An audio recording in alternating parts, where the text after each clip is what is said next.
Very nice. Okay.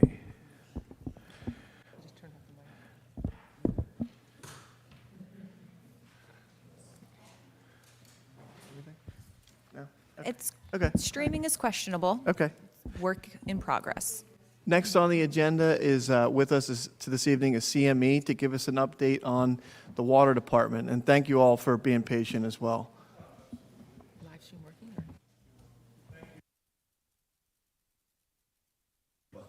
For having us.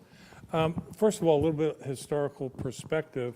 I'm Nicholas Aselta. I was your assemblyman and senator for 15 years down here when we embarked with your leadership, Mayor Elwell, and that council at that time to research the development of a desalinization plant because 2 of your wells were going bad with saltwater intrusion.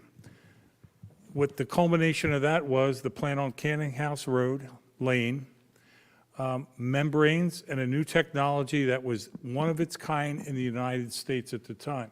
There was only one other desal plant in the country, and it was somewhere in Southern California. So Cape May was at the forefront of this technology. Fast forward 25 years later, this plant now is becoming obsolete, becoming old, and needs a total renovation of some sort that will be decided by your governing body. Our job here, CME, and the team we put together is to develop that plan for you, and then you can react accordingly in a governmental way to decide which route you want to take. So I'm going to first introduce the partner, managing partner of CME, David Samuel, with the presentation. Thank you all. It's a pleasure to be here. Thank you. I believe everyone received a copy of our report. Keith Chiravallo is our Director of Water and Sewer, has been very involved in doing this project. As Nick indicated to you, the plant is getting old, but the worst part about it is that you don't have enough capacity. The biggest problem with your system is firm capacity. You had a master plan report that was done about 2 years ago that indicated that your total demands for 2020 maximum month average was about 2.26 MGD, but your total firm capacity was 1.96 MGD. And how that's calculated is by taking the capacity of your production wells, 0.98 for desal train 1, 0.98 for desal train 2, and well number 5, which is 1.01 MGD. They then take the largest one out of service, and that is your firm capacity. So according to the state, you do not have enough firm capacity to support any additional growth. If you had to go in for water extension permits for new projects, if they required a water extension permit, you may have difficulty in going through and getting them. So first off, your main problem is meeting that state requirement. That is vital for a productive community to be able to expand its system, meet its customers' needs. And that also affects the other communities that you serve, because if they rely upon you for the water service, and if you don't have adequate firm capacity, they cannot also grow along with you. So that's the number one. Your master plan called for putting in one more train in a separate building. And then it called for a separate project to go through and do an iron removal plant. Let me touch on the iron removal plant for a second. Your wells in the Cohansey have two problems. One is raising levels of chlorides and raising levels of iron. Right now, you have about 0.4, is it, Keith? About 0.4 parts per million of iron in your water. And what you do is you sequester that iron with an agent that holds it and stops it from precipitating out on your clothes. That works most of the time. Sometimes it doesn't always, and you might have brown water complaints and things like that. But the state will only allow you to get up to 0.6 using that sequestering agent. And your numbers have been raising. If your required to either stop using that well, it's going to seriously adversely affect you, or you will have to go through and build an iron removal plant for it. The master plan basically said, build a separate iron removal plant. I think it previously estimated to be about $5 million. We looked at that. We looked at today's cost for building a separate iron removal plant, and that would be about $7 to $8 million. So that alone is a problem. Then we looked at what is the most cost-effective alternative for you, especially considering that there are a lot of funds available that you may be able to attach yourself to. And we proposed a project in this report that would go through and include an iron removal plant, would include 3 trains of your reverse osmosis plant, and allow you to go through and comply with your firm capacity plus have reserve capacity. That plant would go through and cost you, in our estimate, about $33 million. We've recommended, trying to seek funds for about $35 million. But as Nick indicated, we have teamed with another member on our team that has been helpful in going through and obtaining grant funds. And our report was mostly paid for through grant funds. So this is not a report that the town had to go through and outlay most of its money for. Keith, explain what we're doing at the plant site before we turn this over to financial matters. Keith, before you start, would you mind moving that closer to the audience just so they can see it? We have our packets here, so we'll try to follow along. Okay. That's great, yeah.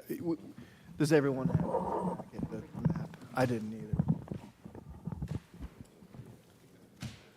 It is, yeah. Okay. This is the existing water treatment plant that's on Canning House Lane. The entrance into the plant is at the top of the drawing, in the center there. The existing water treatment plant and reverse osmosis facility is located in this area right here, in this building.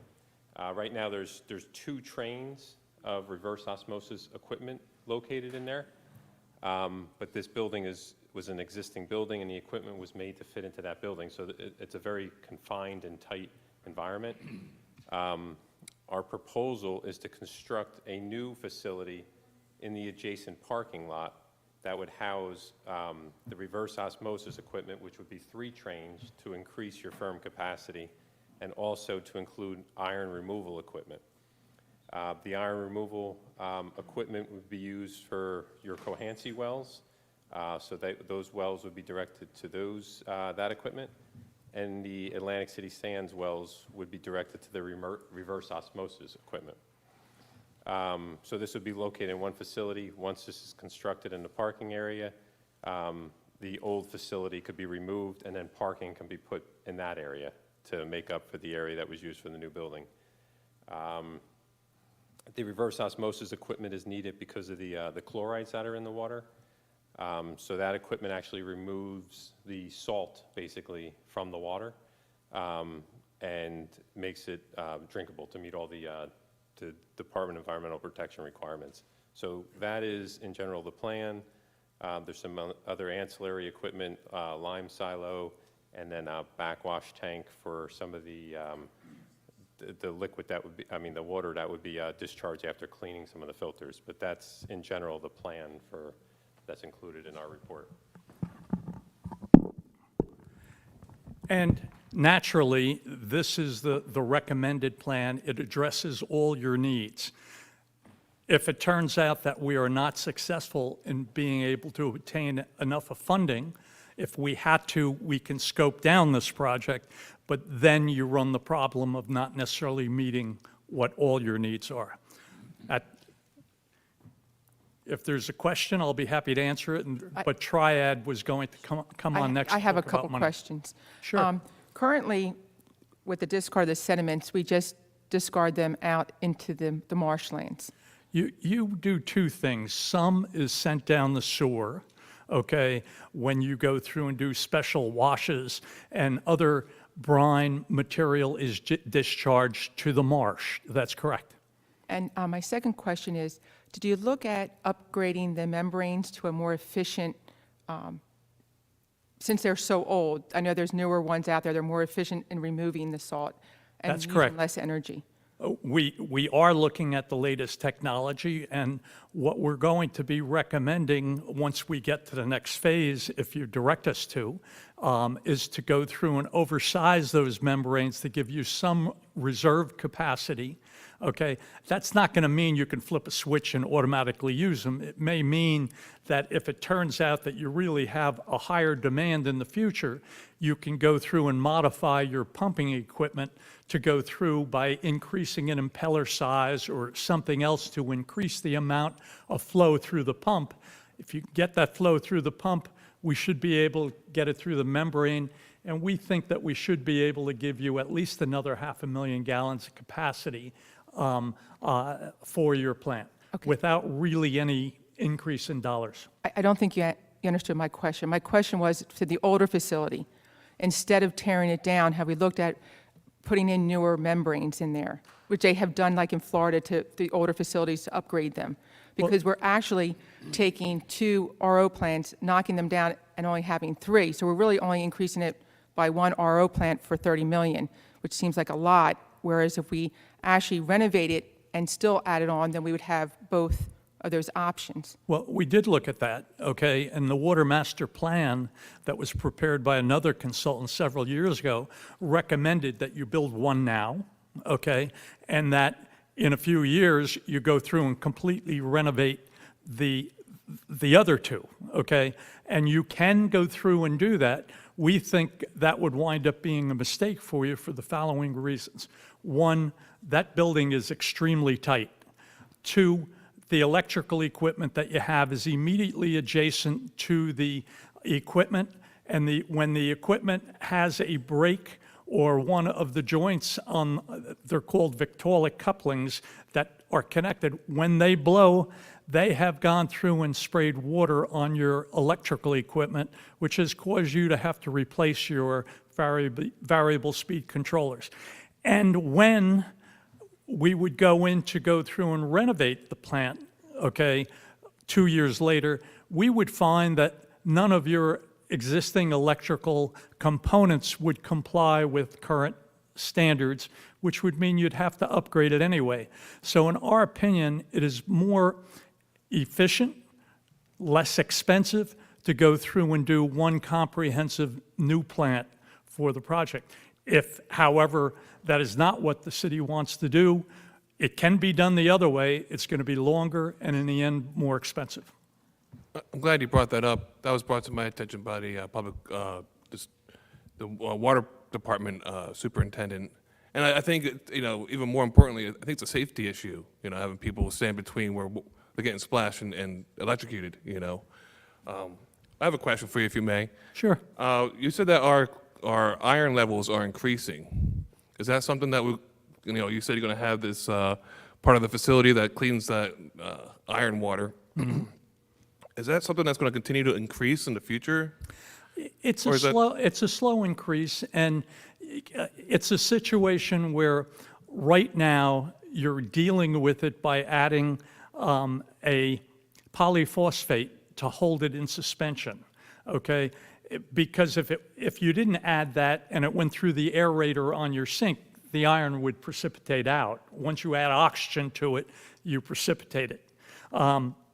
That's what you do, and the state has a maximum limit of 6 parts per million, okay, to go through and did I say 6 or 0.6? It should be 0.6. I'm sorry, I knew I misspoke. It's 0.6 parts per million, and from the standpoint of that, you're very close. You're at 0.4, 0.5, some of the tests that you have. Your other Coanci wells that you don't use are even higher, so it's likely that it's going to go up. And the good thing about it is if you go through and have an iron removal process. The cost of treating your water for that 1 MGD is probably only about a quarter of the amount that it would cost you to treat for reverse osmosis. So it's obvious to us that you want to go through and be able to treat that water, go through and have that as a primary source for you so that you don't have to go through and rely upon spending all your money on reverse osmosis. Dave, could you highlight that just for the public? My understanding is all of our water at this point is reverse osmosis. We used to do some more blending than we do today, is my understanding, but could you elaborate on that? Sure. I think that the main problem that you have is you have a well. You had 3 wells in the Cohansey. You only really have one that you're using now. Once we have an iron removal plant, okay, within that section of the plant that we're talking about proposing to build, you have the flexibility. We may even be able to take a look at utilizing some of that other Cohansey in the event that well 5 went down, we might be able to use the other. The one twist that we have to go through and recognize is that there are chlorides in some of those Cohansey wells, and it would wind up being a blending operation for the chlorides between the water that you're getting from the reverse osmosis plant and that, all to stay within allowable limits. But the amount of chlorides that you have in the Cohansey wells are not significant as it relates to that particular well. So I think that it gives you a lot of flexibility. As I said, your water master plan recommended it later. We're saying, listen, there's a lot of funds out there. We don't know how much you could go through and absolutely get, but I think you should go through and go down the road to try and obtain those funds and get Cape May what it needs to be a modern, up-to-date water treatment facility for your growing town. We think that's your best option. We can always scale it back if we don't get all the funds that you need to make it financially feasible later. To add on to what you're saying, to have a new, up-to-date, state-of-the-art facility, I mean, we can't necessarily put it in that building that we currently have. Do you remember right. what the date is on the front of that building? I have a feeling it's around 20? or so. I think it's a historic building that can't be torn down. It's a contributing building. It is not on the historic register. We checked that with the state. Okay, that's not what I heard from the HBC people, but Can I ask a quick question? it's actually through West, I think it was on West Cape May's historic part is contributing. Well, it is an older building. We don't recommend normally tearing down older buildings just because of its age. But in this particular case, it is too small for the plant that's in it now to comply with current day standards, and it will not go through and allow you to go through and expand it. And I think that's the problem. Councilwoman? Yes, please, thank you. Did you have a chance to analyze the software, the SCADA software that they utilize currently? Because in our capital budget, we're looking at a substantial upgrade to that, and will that be compatible to the upgrade that you're looking at here? I haven't gone through. That is the next phase when you actually get into the design to go through and determine all the specific amounts of chemicals, of salt that you will need. So that's not something that we got to yet. Okay. But that is a good question to I make sure think as we we need- move forward as a We city. need to look, yeah, That it's going it to is going to be be, compatible. right. So I just wanted to get Okay. some figures straight. Currently, we're at 1.96, correct, for output? Right now, you are a firm capacity of 1.96 And with we're- well number 5 out of service. And for 30 million, we can be at 2 point what?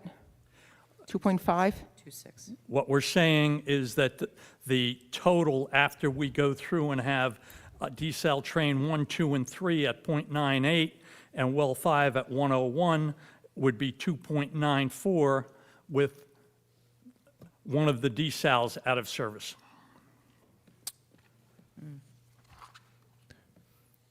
One point just that I would make too in regards to the new plant. obviously, but just to state it for everyone, is the water has to flow until that plant is finished. That's correct. So with a second plant being under construction, we still have our existing plant operating as usual. It allows us to build the new plant at the same time as operating the existing plant, and then kind of switching over when ready. That is correct. That was one of the main reasons that we wanted to put it in the location that it is. If we tried to go through and rebuild everything in its current location, okay, it would cost you a lot more because What we'd is that have. price for a lot more? Excuse- What's the price for a lot more? You're saying a lot more. Do you have a figure? To go through and put it in the same place. One, it Yeah. can't go in the same building. But if you wanted it in the same location at that building, you basically would have to go through and operate one train at a time and either get water in some other fashion. And candidly, I don't know what other supplies can serve you down here, that quantity of water. So the answer to your question is, it would be like taking one element out of service at a time and putting it in and doing most of your work in the wintertime so you weren't during your high demand periods. Oh, I'm sorry. I meant with the addition on, putting on the addition to that building that's there. Do you Putting have- an Do you addition have on? a figure on what it would be if you put an addition onto that building? Well, if we were going to go through and put an addition on that building or a separate building for one train and one train only, I think that cost was 10 to 12 million, right? Yeah. It was 10 to 12 million for one train in a separate building, okay, from the others, which means you have to have duplicate chemical feed equipment, you have to have other duplicate pumping equipment, and you still have the old plant that when you go to upgrade it, you have a problem because you're not going to meet the electric codes. The distances from the face of the electric controls to the equipment doesn't have the proper clear distances. Back then when it was built, it was fine, but now the electric codes are much tougher. One of the things that we've been asked to do by your mayor is to consider going through and putting solar in order to go through and cut down on the amount of power that you have to buy. The other thing that your water operators have asked us to consider, and that is replacing the generator that is out there because it's on its last leg, and we anticipate to be able to do that with the project that's presented. That's great. Yeah. Dave, thank you very much. Any other questions, Council? I'd just like to say something if they're not done. I mean, I'm just to what I'm saying. I think it's important to point out to the public that, West Cape May, our customers, they're expanding out there. There's more construction. It's important that we stay ahead of the curve on this. And also, we supply Cape May, West Cape May, and also the Coast Guard base. So it's And the important. Coast Guard base is supposed to be expanding from what I'm told also. So this is all important looking forward. We need any financial support we can in this project. Thank you. Yes, Just Council. one question. Are there flood elevation issues with the current building, and will the new building be at a higher elevation? You are just above the flood elevation with the current building. The proposed building, we are going to go through and build at least a foot to 18 inches higher than the existing building. And if we can build it higher to provide you more sustainability and still be able to go through and move properly, we intend to. We've discussed not only the flood elevation, but we talked with your water operators to see during Hurricane Sandy or Superstorm Sandy, any of the others, did you ever get water in that building? And the answer was no, we've never gotten water in the building from the storm, only from things that break in the plant. But from the standpoint of it, we intend not to take any chances and to try and build it higher. Perfect. Great. Now, the most important part is the other team member here, and I'm going to let Nick introduce. Let me introduce one. Let me address two issues real quick. Listening, great questions all the time from this council. Nick, could you reintroduce yourself just because? Nick Caselta, Thank you. a consultant on this project. I put this team together. I was your legislator for 15 years down here. I know this town very well, and I was part of the original construction in 1996 with David Carrick, who is the water superintendent there. And I spent many days over there watching that thing got built in that small space. And David knew that, but the money was tight in those days. The state provided some funds, and I guess it was about, Howard, was about $6 million to build that plant then. So we had to go in that building, and we knew it looked historic, but it was never on the historic register as far as we know. It's tight in there, and if you ask the guys that work in there on a daily basis, it's dangerous. When you got electrical boards on the wall and something pops and water splashes on it, it's dangerous. You need to get into the next century here with this building. This will be a state-of-the-art building that you don't have to worry about this ever again, at least in all of our lifetimes and your kids' lifetimes. This is the time to do it. Timing is everything. The funds are out there on the federal level, on the state level. We need to access them and access them as quickly as possible. As the mayor knows, the Coast Guard base is going to increase its capacity of training people there. That means more housing, more water usage. That is a big factor here, and we're going to use that to our advantage as the next gentleman I bring up will use that talking to the federal government on securing those funds, because it's important that they have the water supply for the U.S. Coast Guard base. So we have everything going for us. We've already been in contact with many politicians on this, and as Mike will mention, we have some new meetings coming up in the future. Mike Zampino owns Triad Associates, probably the Go ahead, you want to ask me? Real question before you introduce him. You put the team together, and I had asked this question at a meeting we had Yeah. in City Hall. This CME has no experience building a desal. Have you brought anybody onto the team that has experience building a desal? We do have experience. Well, I asked if you had ever built a desal plant One desal before. plant on the East Coast. No, there's a number of them in Florida. Florida and Texas are the number high desal plants. You are correct. You asked me that question during Yes. our presentation. We have answered that question, that we design water treatment plants based upon what the needs of the community are.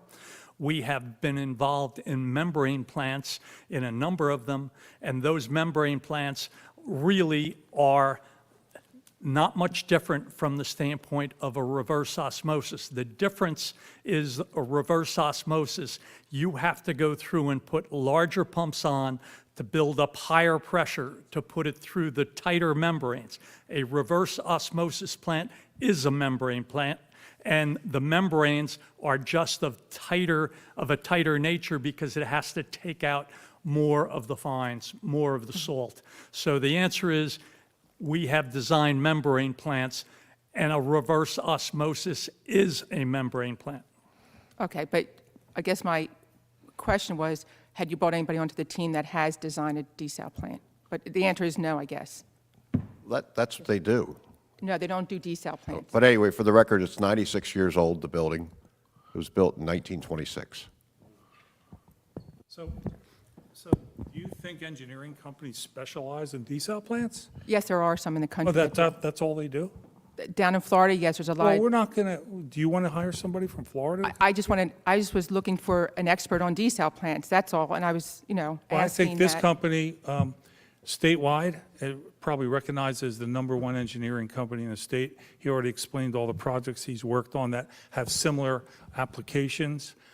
This team with Triad Associates, the #1 grant finder in the state of New Jersey and Pennsylvania.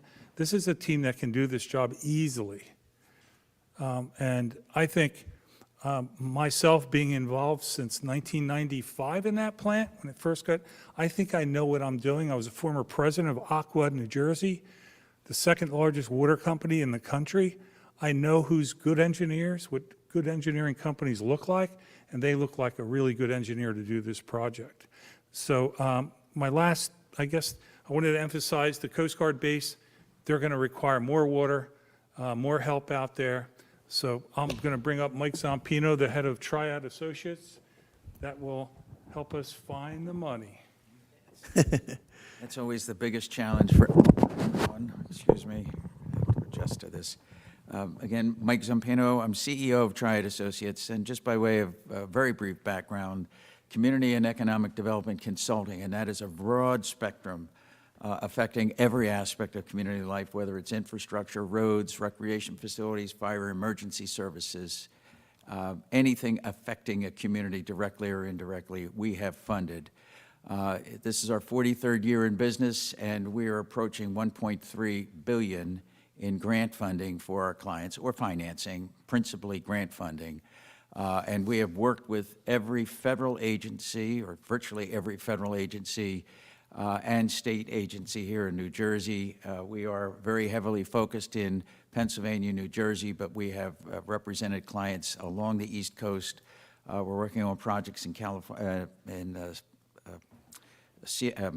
San Francisco and Texas right now, but our bread and butter and our focus has always been on our core community. We are headquartered in Vineland, New Jersey also, and have been there for many, many years.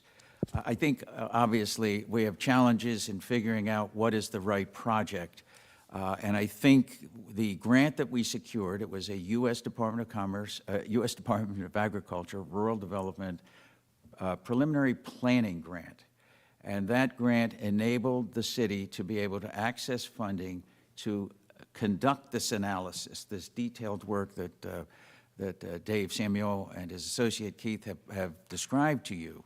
And the significance of that from a grant writer's perspective, and we do strategies, but strategies lead to the grants, and this is part of that strategy, was to get that preliminary planning funding, is to be able to represent to USDA again, but also other state and federal agencies that we have done this preliminary work.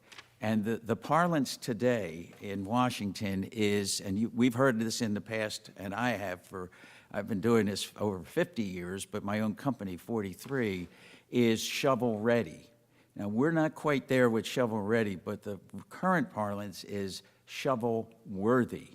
And that's significant because what it says to the grantor agencies as we look at these federal and state programs is we've done the analysis, we've vetted this project, we've costed it out, we've looked at the options, and we've also factored in any other permitting issues that could preclude or slow the process down if we were funded. So that preliminary work up front has been more valuable than you think in terms of the value of the grant in relation to the study that was completed and the outcomes that have been presented to you as recommendations. And I say that from a grant writer doing this over 50 years and knowing what the feds and the state are looking for when we write these applications. A couple of the points, as we view it, and the guidelines are still not fully focused or clear, but they're coming into focus. It appears that much of this federal trillion-dollar infrastructure bill and future funding is going to filter down to various federal agencies and state agencies. The current infrastructure funding we see going to DEP and the I-Bank, as grants as well as loans, which is good. We are, throughout this planning process, we have been obviously tracking all the new guidelines, but we see it's still fitting into these existing programs, traditional programs that have been around for many years. So it's not as if we're creating a whole new form, and there will be guideline changes, but it's easily, relatively speaking, we can adapt to that so that when we're writing these applications, we know what they're looking for generally, and we can be more specific when we see the latest guidelines, what their priorities are. But things that they do look at, first of all, have we looked at? Of course, a project like this is eligible. A project like this will, we anticipate, require multiple sources. I mentioned this at one of our earlier presentations. No one funding agency is going to put up $35 million, but multiple agencies could. And I'm talking about USDA, a partner with the city in the initial grant for the initial desal plant, and this preliminary planning grant study. They see a need and they funded that need so that we are in a shovel-worthy position. But we're looking, and we have communications with US EPA as well. And they have a variety of programs that will be funded with the infrastructure bill funding. So USDA, US EPA, the community, the next round of the earmarks, the federal earmarks that will be coming out very shortly, could also capture a piece of that cost if we feel it makes sense. We're really going to be developing what they call the capital stack, so to speak. And those are just some programs that we're touching on. So, of course, USDA, EPA, the state's programs, and as Nick, I think, touched on, we have reached out to DEP Commissioner LaTourette, who has agreed to visit the city of Cape May for a roundtable discussion. It was at the request of Mayor Bill Pikaliski, who is the League of Municipalities president, who made it a point to, we had a virtual meeting with the commissioner about 3 weeks ago, I guess it was, and at that time spoke to this project and the fact that this is a very significant project. It is coming to a point where there is a recognized need at a time that coincides with hopefully a lot of this money being able to be channeled to it through various agencies. So I think it's extremely important that we have Commissioner LaTourette, who will be available here in the city. Mayor suggested a roundtable discussion, but clearly there will be certain projects that are going to be a key topic for the commissioner to be aware of. And throughout this process, and the mayor has sent some letters by design to our congressional representatives to flag the fact that this project is on their radar. Make sure it's on their radar so that when the guidelines come out and we're writing the apps, clearly they will be aware of it. They already know about it, but they will be aware because we will be presenting a very well-documented statement of need in the form of the application and the supporting technical engineering, that shovel-worthy data that USDA helped us pay for so that we can really fill in, not just fill in the blanks, but create what I call the compelling arguments that make it make sense. They fund this investment in this city, and it's going to be able to affect beneficiaries. They have what they call these benefit cost analyses that have to be done. Different programs require it, and that's where they're looking at who's benefiting and quantifying that as part of the ranking and evaluation of projects. So we have some work to do. We've already been in the trenches, and we're just we're not waiting. We're being aggressive and making outreach to these various agencies by design so they know who we are, what our needs are, the impacts, and having the U.S. Coast Guard doesn't hurt when you're going to speak to federal funding for a community that serves as the host for the only training base in the country. And the fact that the expansion is there will all be factored into, and therefore the need for the additional potable water sources on a consistent basis. We're going to play those arguments out.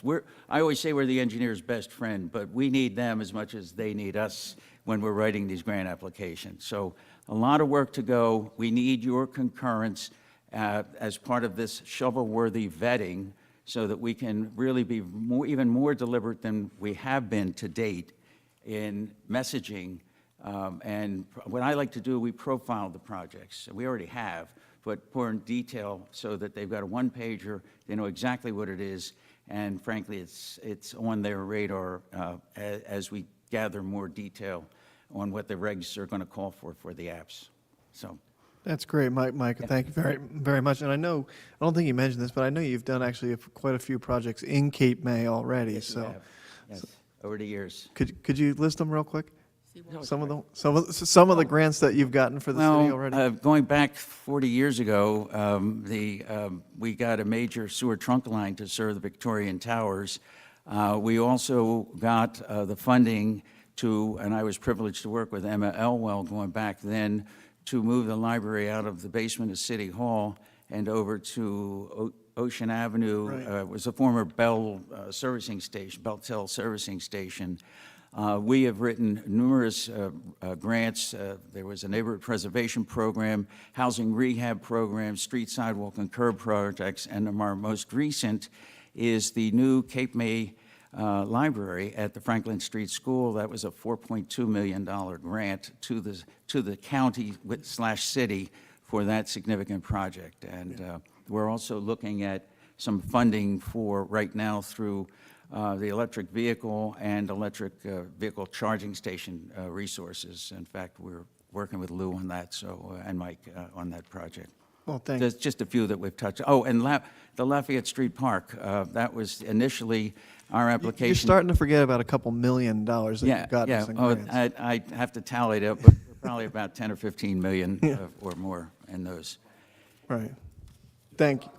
Pocket change, yes. When you're talking 1.3 billion, yes, it's a lot for a small company, but we've been very successful on behalf of our clients, and being here working in this city in the past, and you recognized the Village Green Association. Back then, we did some work with the Brodessers, and so a lot of history here for our firm. Yeah, thank you very much, Mike. Thank you, Mayor. Thank you. Howard? My name is Howard Henderson, and I promise to be much briefer. I'm currently employed by Triad Associates. I was a longtime employee of USDA Rural Development, and in fact, I was the state director from 2009 to early 2017 before I retired. In fact, I was a area director for USDA when the initial desalination plant was built. So I helped process that initial application. So you've actually already funded this project in In some 95, ways. that's already been funded. A couple of things you should know about USDA Rural Development. One is it's an agency that people don't know much about, but they do tremendous things in rural communities. The question came up about projects funded in Cape May County. Well, USDA has funded much of the water and sewer system in Middle Township, Lower Township, Cape May Point. They're the ones that come to the top of my head, and Mike might remember some of the other ones. But USDA has been a part of the Cape May community for quite a while. In fact, you should know that most of not all of the water system of Cape May City has been financed via USDA Rural Development. So I retired briefly, and then Mike pulled me out of retirement and wanted me to help him with financing packages. And a package this large of whether it's 30, 35 million, does take a lot of pieces to put together. And we are working very aggressively with a number of potential funding sources, including USDA. In fact, that's why I'm here, because we are actually honored to have the incoming state director for USDA present with us today. The state director for USDA Rural Development is a political appointment, one of only 4 in the state of New Jersey.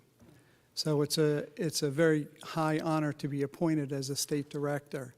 And Jane Aselta was recently appointed in about the middle of March. So she has come here today to listen and to learn about the project, because this project will likely be coming across her desk at some point, or some form of the project anyhow will be coming across. One thing I would like to say about the project is that I guess it was about 2 weeks ago, we had representatives of Senator Booker's staff. We had his deputy state director and his South Jersey director here present, and we conducted a tour of the facility. So they saw firsthand the facility and some of the weaknesses of the facility, including water that was already leaking on the floor that day. We didn't do that on purpose. I Right. promise. And that was about 3 feet from the electrical panels. So it is quite an effort to put this package together, and it will take some time, and the options will certainly be presented to the council here. The incoming state director, Jane Aselta, I've known her for quite a while. Jane is a South Jersey native. She grew up in Vineland, and she knows the area well. Jane has served, 10-plus years as the vice president of the Southern New Jersey Development Council. So Jane is very in tune to economic development needs of communities. So we're very honored that Jane has been selected as the state director and has come down here tonight to listen and hear what this project is all about. So with that, I would love to introduce Jane Aselta, if she would like to speak. Yeah.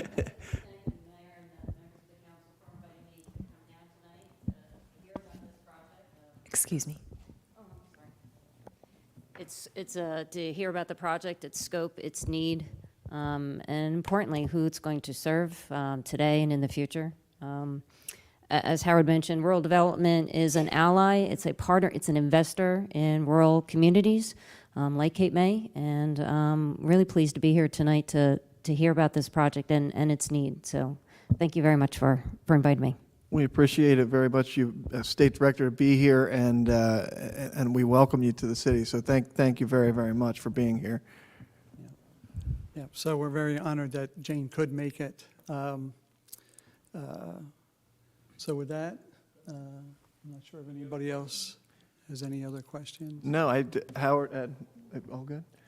Howard, Dave, Mike, Keith, Nick, everybody has done such a great job up until this point, and to have the USDA State Director and yourself, Howard, here, I think we have a really good start to a project. So thank you very, very much on that detailed analysis. Thank you.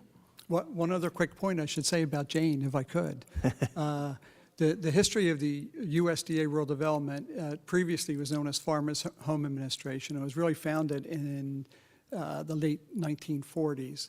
Jane is the first woman state director ever appointed as, in New Jersey. So we're very honored that she received that appointment. That's excellent. Congratulations. Okay. So I'm sorry, the next steps, is it just the funding? We are going after the funding? Is that? I think funding is a continuing step.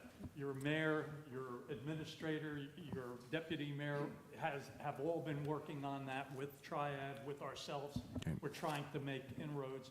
We will go through and meet in the next week with your administrator to go over the next steps that have to be done. But pretty soon you're going to have to go through and start embarking on preparing the preliminary plans so that we have something to show the financing agencies and the federal grant people to say, look, we're ready. Great, thank you. That's great. Thank you. Okay.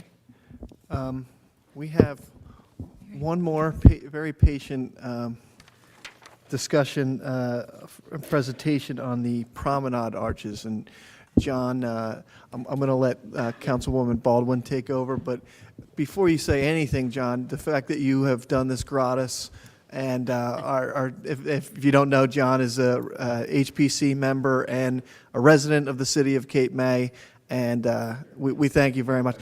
CME, thank you all very much. We really appreciate it. Thank you. Have a great evening. Okay. Okay, so I'll just get started as they're getting ready. First off, I'd like to thank the Fund for Cape May for bringing the idea to light about these arches on the boardwalk.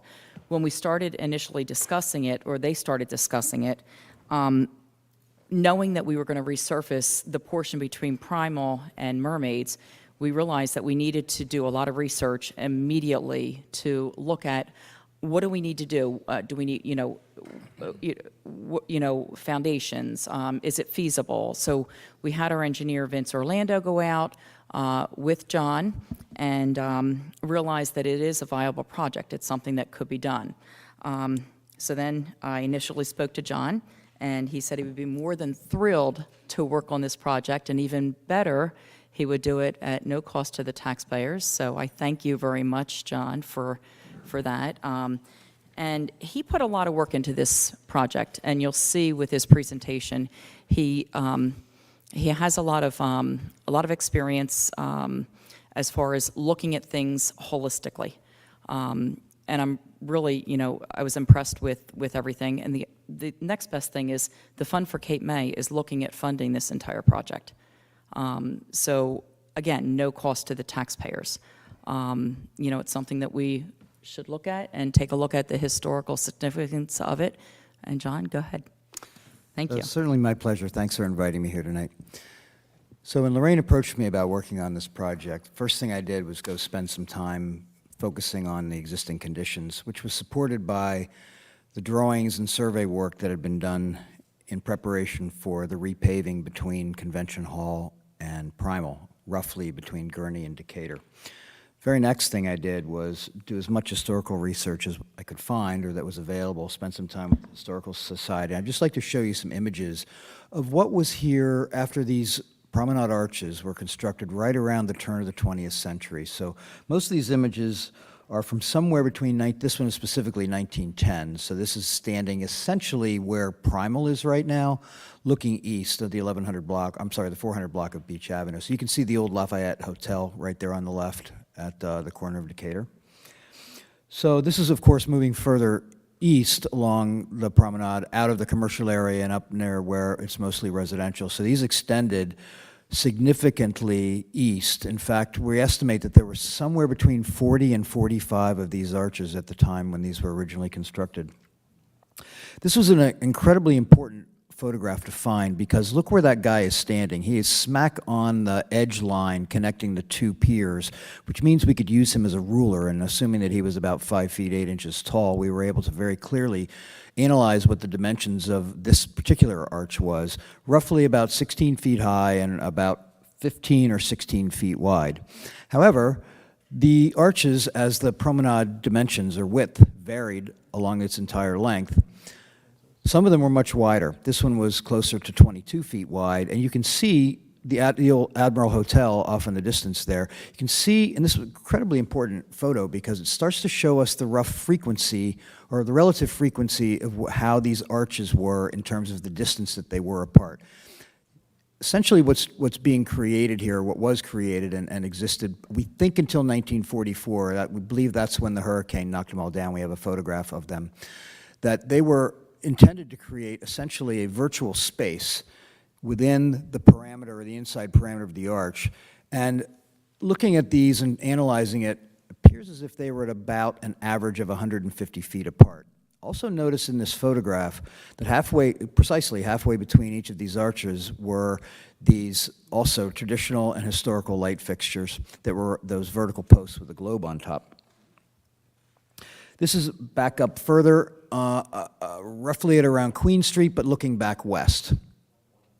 So you get a closer look in this photograph of what those light fixtures look like. This is a beautiful, I thought, and really important piece of research for us. This is a hand-colored photograph that was taken, of course, right at Decatur. There's the old Lafayette there on the left. What you can see is the very first arch I showed you would be directly to our right out of the photograph. And if we include that and we count the ones between here and where Beach Avenue just starts to bend a little bit left between Stockton and Gurney, there are 6 of them. Therefore, that helped reinforce the analysis elsewhere that they are approximately 150 feet apart. Now, this ended up being pretty much our model for utilizing its proportions, and you can see this one's way up further. This is all the way up near Peter Shields. And you can also see that you can't quite see them in here. Maybe I can point with my pointer. You can see that there are these little Edison lights, right? So these are, notice that, the Edison Lights didn't come into being until the Chicago Exposition of 1893, really didn't hit the market until right around the turn of the century. So that's why we see those light fixtures in public areas. So this is what was after doing this analysis, was a quick sketch that I created to try and image what these might look like with real dimensions, and also to be able to use with a structural engineer to begin to size 2 things. One is the foundations. Second, be the beam that would run across between the 2 columns and the connections between all of those in order to withstand strong wind forces, lateral forces.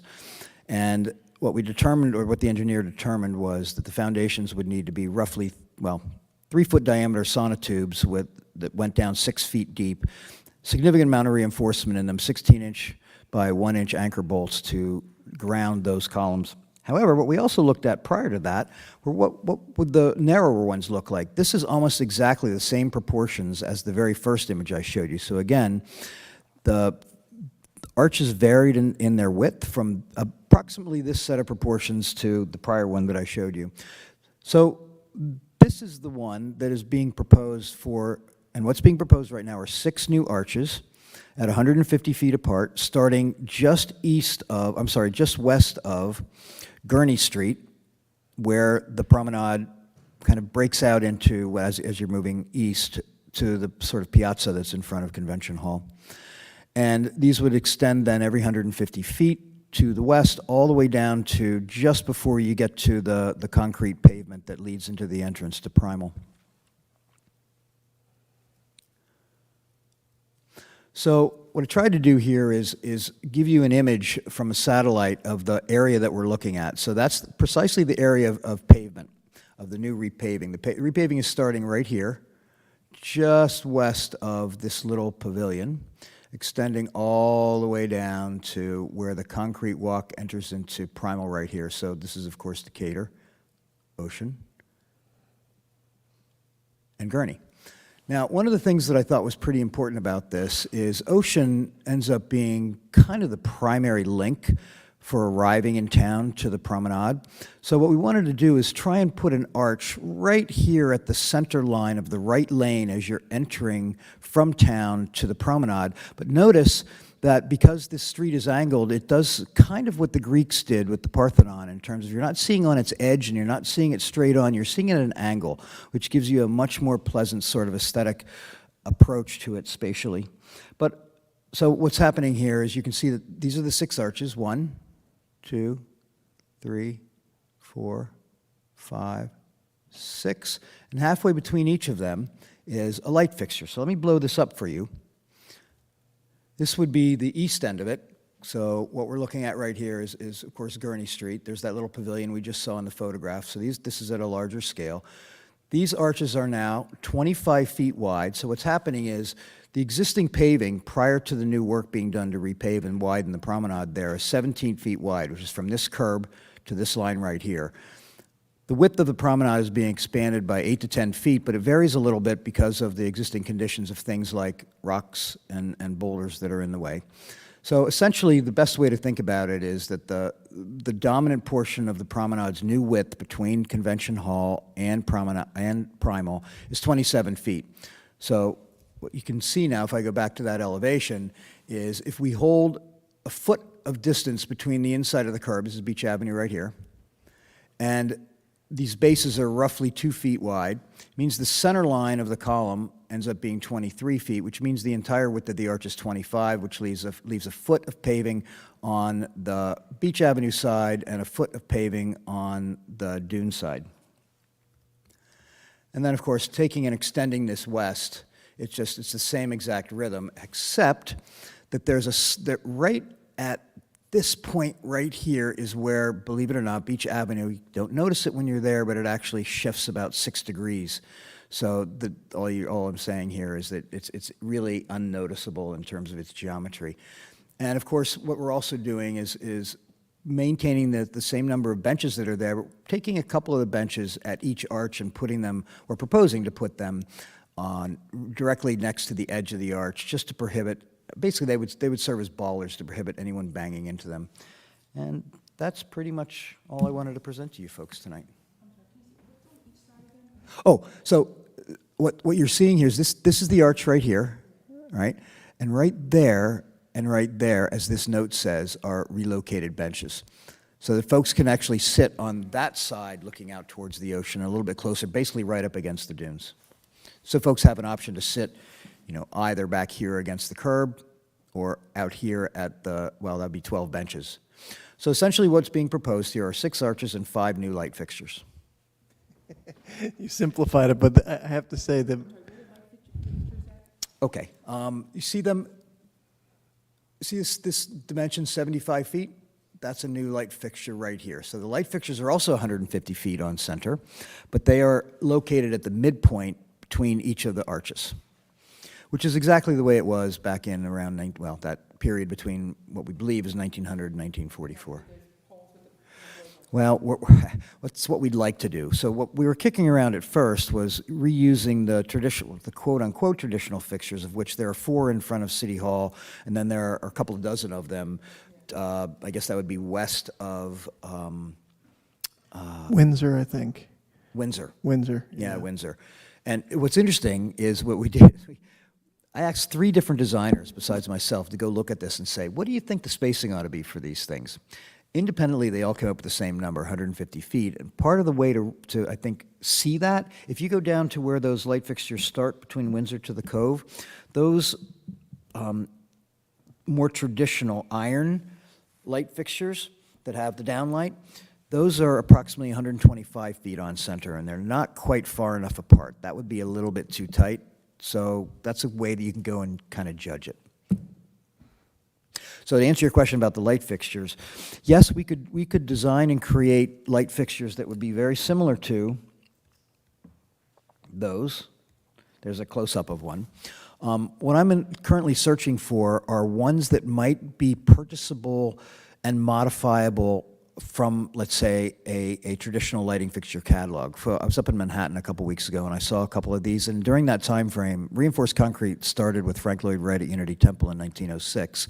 So this is right about the time that it would not have been inappropriate at all for those to be made out of a reinforced concrete, which is going to be, I hope, well, likely, well, actually not likely, but certainly much more maintenance-free and resistance to the marine conditions here. Okay, so the structure is steel, which was not, these were not made out of steel originally, they were all wood frame. What they'll be wrapped with will be likely some sort of composite, I'll call it a polymer impregnated wood-like material that would be much more resistant, again, to the marine conditions. Originally, I was proposing wood, but the more I thought about it, the more I thought, you know, the degree to which these are exposed to the elements with the salt saturated water, it's likely that the bases of them would rot fairly quickly. So we talked with folks at HPC about this, and since these are new as opposed to a contributing building or structure, it's likely that that would be acceptable. Because since they wouldn't be wood. So would it be steel with a composite over it, or just composite? So think of it this way, you know, any building you see, most of them anyway, that are steel frame, you don't see the steel. It's embedded behind other fascia materials.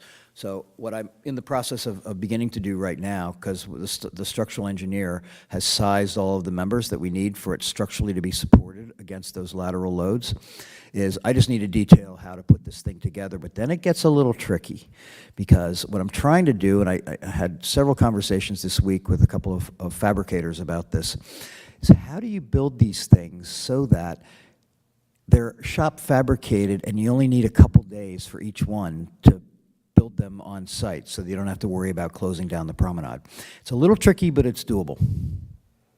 Are you planning on keeping the flagpole or the telephone poles that are there now? So if I had my druthers, and what I was recommending was, let's get rid of them. I mean, they're horrible, and even worse than that, those, I call them the War of the Worlds light fixtures, those Cobra metal halide fixtures, that there are 2 of them on each pole. I'd like to get rid of those. So what's happening, or what's being proposed, is pricing a change order in the existing paving contract, and I think the mayor can speak more clearly about this, in order to put in electrical conduit and junction boxes in the locations that we've seen in the plans, so that at some point in the future, whenever these can be built, approved, and all of that, the electrical will already be there, and it will also provide a future conduit to take down the utility poles and bury those utility lines in that same conduit. One thing that I do like with the telephone poles is that we put them with flags throughout the summer, which is... Interesting question. So I'm glad you asked that, because that came up in our last meeting. And what we're hoping is, so if you imagine this, so this is the Beach Avenue side, and if I could sketch on here, I can't, but putting a bracket right on the end of each one of these that could have a flagpole sticking up here, which higher than any truck would be, and the flag would, you know, be draping over the street onto Beach Avenue, so that you would have a flag at every one of these. Maybe you could also put a smaller flag on each of the light fixtures if we could do that. The other thing about the new light fixtures is we would modify them, probably not put a globe on top, for the simple reason that we want to avoid light pollution. So what we're concerned about is using dark sky fixtures. So, and it also is a waste of energy, right? I mean, we're using light. What you want it to do is illuminate down, not up. Anything that you're lighting up is a waste of the energy. Plus, it decreases your ability to see stars and everything else at nighttime. It's called light pollution. There are fixtures that, in fact, are certified as dark sky fixtures, and that's what we'd like to use. And what we're hoping to do is be able to go back to these poles for a second, design these fixtures in a way that they would not have a globe here. It would probably be a finial, and maybe even the ability to put a flag on top of each of these as well, in let's say for Memorial Day and 4th of July, et cetera. But also to extend from those a more traditional light fixture that could serve as a street light for Beach Ave. That was my next question, which is, the telephone poles isn't so much the light for the boardwalk, but it is also security. Street light. For the people that are parking. Yeah. Yeah, it's interesting. I've done a lot of work on security issues since about 1999 associated with green buildings. That's basically what my specialty is. And the security people over the last 20 years are moving further and further away from safety being driven by lumens or the amount of light actually on the surface. In some ways, most of the recent studies are showing us that those bright spots of light from those metal halide fixtures are more dangerous than less light. I'm sorry, say that again? More dangerous than less light, those hot spots. So just notice it next time you drive down Beach Avenue at nighttime, how those hot spots are kind of distracting and create deep shadows, as opposed to a more even, lower level illumination that actually creates a more secure environment. And at 75 feet spacing, I think what you they'll actually be. may have more light, may be the wrong term, but at least spread more evenly. Yeah, and in fact, one of the things we didn't talk about at our last meeting, which occurred to me last night, actually, when I was putting this presentation together, is it might make some sense to also take one of those, the same exact historical fixture that we're talking about putting on the lamps, the light posts, below where the flagpole would be on each one of these, so that there would be essentially a street light every 75 feet. I saw one of them had one, a little globe. Yes, as in fact, you can see that on, there it is, right there. It's a funky one, because it's, I mean, that would have been a street light for, But like that's 19. pretty neat. Yeah. Yeah. Yep. So this is pretty cool, right? Because you can see, there's the old Admiral, you can see exactly where these were. Look how many of them there were, man. They went all the way up to Pittsburgh. Yeah. Yeah. Oh. Will so- they fund that many? Well, that's a good question. So we took a look at this, and one of the things that the Fund for Cape May was proposing is what would happen if we were eventually, in a series of phases, funding phases, be able to support building them from essentially Windsor to Madison. A rough estimate based on that 150-foot spacing with a gap at Convention Hall between Gurney and Stockton would be we probably need somewhere between a total of 26 and 28, and what's currently proposed is building 6 of them. That's great. So roughly 20 to 25% of them in this first phase. Well, That's that's it. wonderful. John, it's exciting. I mean, and the amount of detailed work that you put into that, really cool. Well, I'm just so excited about this. Very neat. Thanks, everyone. Yeah. Thank you very much. Good work. That's great. Cool. Okay. All right.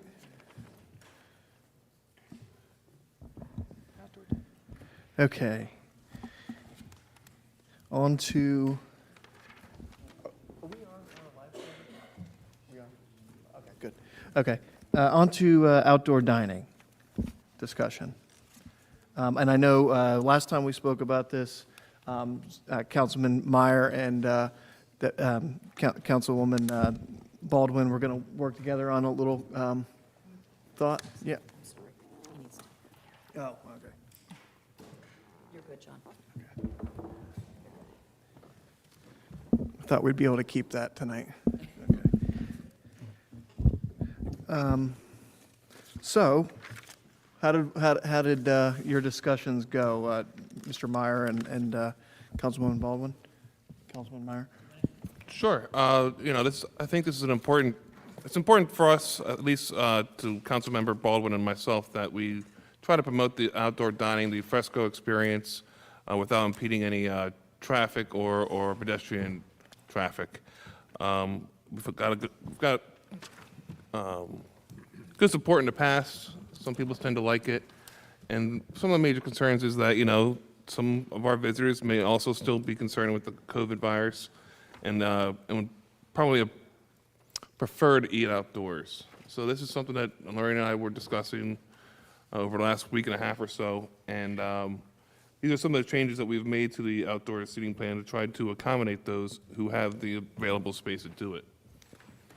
That's great. And do we want to, And thankfully, Mr. Gillen Schwartz was really awesome at crafting this the way he has, kind of make it more streamlined and friendly to the business community. do you want to give us, do you want to say something or to have the solicitor? You can go ahead, Mr. Gillen Schwartz, and also add some of the comments that were made from our clerk as well. Thank you. Sure. So the ordinance that's before council tonight is, I think you can break this into two parts. The first is you start with your existing code, which is 412, and this is the outdoor dining ordinance that governs everything outside of the Washington Street Mall, which is governed by the patio permit process. So if you're in the Washington Street Mall, we're not talking about this. This ordinance does not apply and won't govern those applications. That's another section of the code. So this is everybody else, but this is we already have an existing code for outdoor dining. And the reason I said break it into two is because there's a number of changes proposed in bold and underlined to the existing code that I see as council possibly doing some housekeeping and updating the existing code, improving it, clarifying it in certain points. And then the second part of that is, well, let me deal with the second part of that just to give you the outline, is there's a provision in here for use of the right-of-way, which incorporates the sort of the patio permit concept, but expands that outside of the Washington Street Mall. So I think you can look at those as an A and B of the changes, and that might help for discussion purposes just to kind of break that out. But I'll note just at the outset, I know the clerk's office had expressed, suggested some clarifications that I think are good ones, just to put out in front of council, and that's for section 412-7, paragraph H, and that's regarding any heating or AC apparatuses. It said police and fire department, but really that should be reviewed by the Bureau of Fire Prevention, to have that office reviewing those, making sure they're safe wherever they're installed.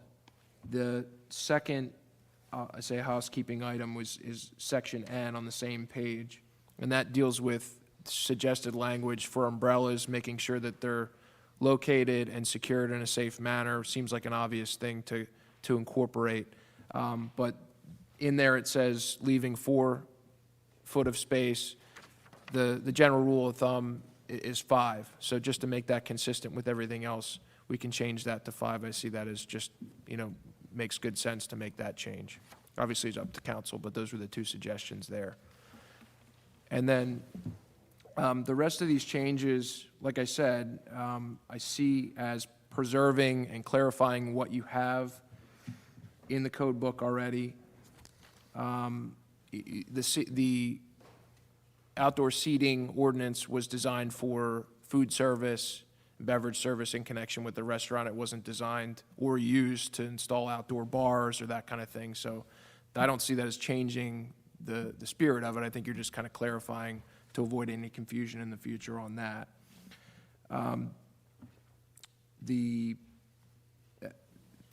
There's a provision in there already about, even if you don't put this in there, the city's noise ordinance is going to apply. You can't run from that if you don't put it in this section. It just applies to everybody no matter what. But there's also a suggestion in here that the last seating for any outdoor dining area shall be no later than 9 p.m. you know, so you're not seating people at 9:30 and carrying on, so that can kind of create some control there. No change in grading or drainage shall be permitted. County Board of Health that's going to remain applicable. That'd be applicable if you didn't put this in here, but like I said, I think some of this is just to provide clear direction. Same thing with extension of premises.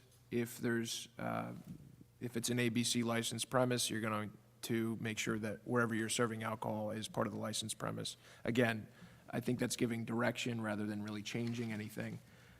The umbrellas portion, which we just went over, provides some regulations for safety, really, to make sure that they're placed and secured. I know we've all experienced when a thunderstorm comes in the summer, it can feel like a tornado is coming to town. So that's, I think, a good provision. And Section O, that's, I see this ordinance as, whether you change nothing, I think this was laid out to provide a streamlined process for those types of applications that simply do not implicate site plan review. They're not implicating parking, eliminating parking.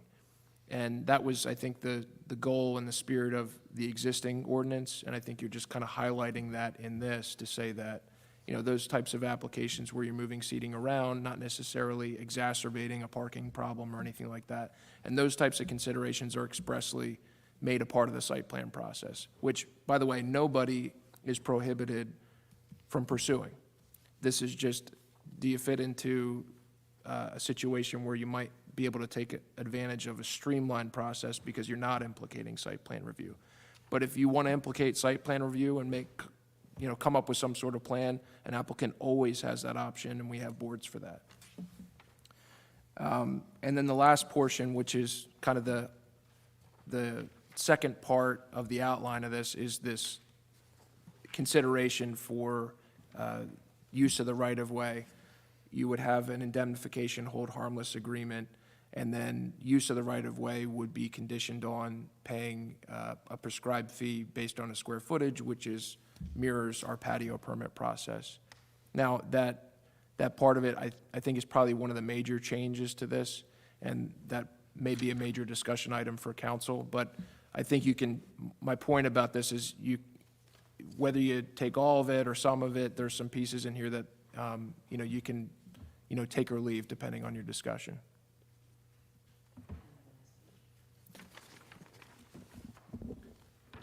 And then the last page is just to confirm, this provision's already in here, that it's not a grant of property right, but I think this just clarifies that the licenses are non-transferable and that it's a privilege and not a contract, so that, you know, the city has discretion if there's public health and safety issues. And also, if there are site plan issues that become implicated, then, you know, the city retains discretion to deal with those as they come. I just have one suggestion on H. When we put those out, the heating, can we see that a 5-foot walkway also there? Because it's not specified. And I think they're just as important as the umbrellas. That's if they're not up in, yeah, if they're the ones that are on the ground? Yes, yeah. Okay. You know what I'm saying? So- Like, Or they have ones that are hanging on it. right, I'm not worried about the hanging, Yep. well, just so there's a, you Yeah. know, but the. Yeah, that makes For the sense. walkway, I'm just concerned about them, you know, Look at the easement. I'm sorry, I didn't hear that at all. just like for for ADA compliant. That was my only concern. And so that may present itself. Do you mean like internally, like you just want to, wherever they're placed, you want to make sure that they're not impeding The walkway. walkways? Yeah. Okay. There's just 5 foot of a walkway, so somebody can, not 5 foot around it, just wherever they're To placed. ingress and egress. Yeah, Yeah. Okay. because we have it for the umbrellas, and it's almost considered like an umbrella, I would think. Mr. Solicitor, do you have a recommendation on that language? Yeah, I think we can, at the end of, it can read, any heating or AC apparatuses serving the outdoor dining area shall be subject to the approval of the Bureau of Fire Prevention. and positioned so as to preserve at least 5 feet of pedestrian ingress and egress. Does anybody have a comment on that? Okay with that language? I mean, we're not on the ordinance yet, but we can bring that up. Chris, could you also clarify for the public also that in the past, would people have to go before the board to get the outside seating, or could they have just gone through this as it is now? It depends on what they're proposing. You know, if somebody is proposing a plan that potentially implicates parking, eliminates parking, the existing, if you change nothing about this,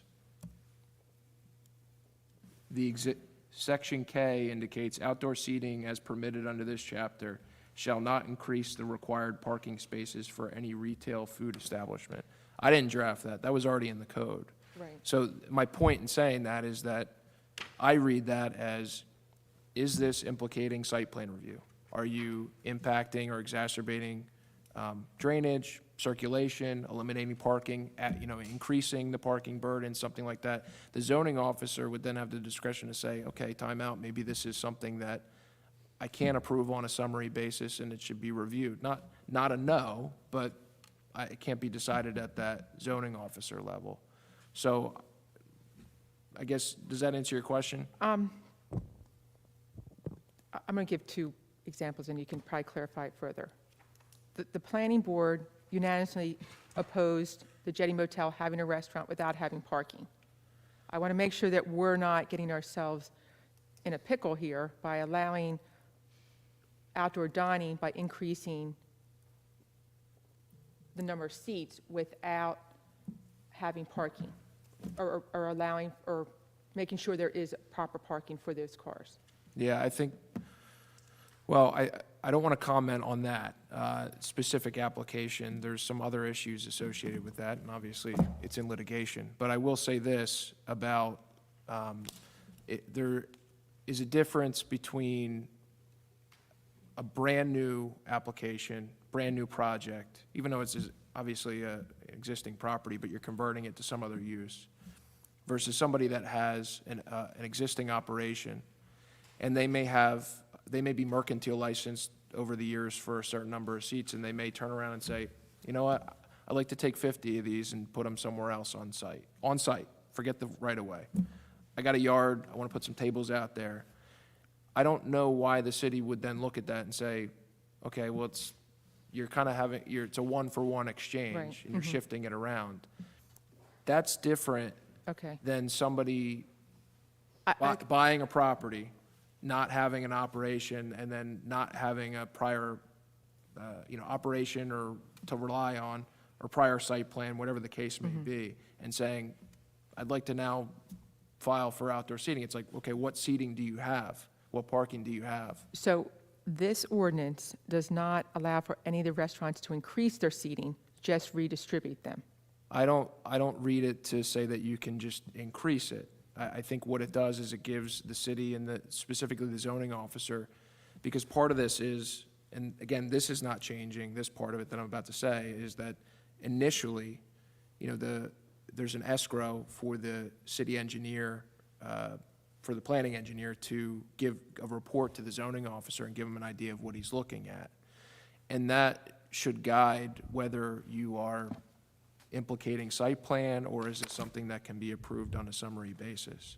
And there have been a number of, I think we have a number of these under the existing code that are renewed, they're in renewal basis at this point, in that they went through that initial process, they pay their whatever, $10, or I think it's $10 a year as part of their mercantile license. Plus seating charges, yes. Okay, and so they're in renewal, and if they don't change, they wouldn't change under this, even if you adopted this. Right, okay. Because I just want to make sure that we're not creating a parking issue without it going through the proper channels to verify it. This isn't a bypass for site plan review. This gives you, assume that somebody has already got an existing operation, some sort of grandfathered approval or new approval. And then you can say, okay, I have X amount of property, I have X amount of seats, parking. I'm not changing the parking, but I may want to shift down the allocation of the seating, but not exacerbate any parking issues or eliminate parking. But, okay, my clarification question then is, during COVID, those plans don't apply to this outside seating at this time because they were just temporary? So COVID's over in terms of our temporary regulations that ended December 31st, 2021. We don't have any of that left. The concept of allocation, though, I think remains, and that was one thing, that was a priority for council before about allocating existing seating. And I think that remains a priority under this ordinance, is that you don't want to be implicating issues of site plan. And to the extent that those are implicated by a certain application, the zoning officer doesn't have to then stamp it. They say, okay, now we may have a problem, but you can just, it has to go to a higher authority, which would be the planning or zoning board. Okay, because that's also my next question is, I don't want to take away a citizen's right to object to something if they had it in here before. But you're saying if they're doing any kind of planning, it would still go to the planning or zoning board, where a neighbor could say, I have an issue with all these lights going in that's impeding my. Well, like I said, if their changes are to such a degree that it does implicate site plan review, I think the zoning officer may have the discretion to go back and say, well, this really is a substantial change. Or maybe can we reorient this or address these to minimize the impact, to take it below site plan review. And that's really the target of this, is not to provide an end around, but to recognize that certain changes to a site don't really shouldn't require somebody to go file an application with 20 copies and sit on an agenda for 4 hours and see how they get, because they may be just kind of minor. But Right. we don't want to provide an end around. It's just like to recognize that some of them, I think, and I don't want to put words in council's mouth either, but that's the way I read it. Because I want to make sure that we're not circumventing our system, allowing the public to have a say in what's going on next to them. Right. And I think the target of this is to preserve that the bigger issue applications and ones that do implicate parking and change circulation and would have an impact on the neighborhood, those should remain before the board and have, public and the neighbors have the ability to come in and comment on those. Okay, thank you. Does that address that? Yeah, I just want to make sure that, the public's aware that we're not circumventing their right to have a say if there's changes. Right, and I don't read it that way. Like I said, I don't think it's meant to be an end around. It's meant to be like kind of a first step if it's a minor situation. And then the major ones still have to go to a board. Council, could I make a request? If it is the intent to not go over the amount of seats as issued on the mercantile license and to only allocate seats, can we put wording into this ordinance making it explicit, just to make it a little easier on my office and the zoning officer if that situation arises where we have an applicant who is attempting to? It just gives us a little bit more of a backbone I think of. it's in there somewhere. I great don't know idea. if it explicitly states that, and if that's the intent, that's fine, we can implement that. But it's always a bit better to have it in writing because it gives us something to show them if a situation arises. I think it's important to put it in there. I think that's kind of what Chris was doing by adding some of the language, which kind of was not necessarily being explicit either. Right. And it's just helpful if there's future generations of clerks, if there's a whole turnover in my office, I want the next people to understand what they're doing,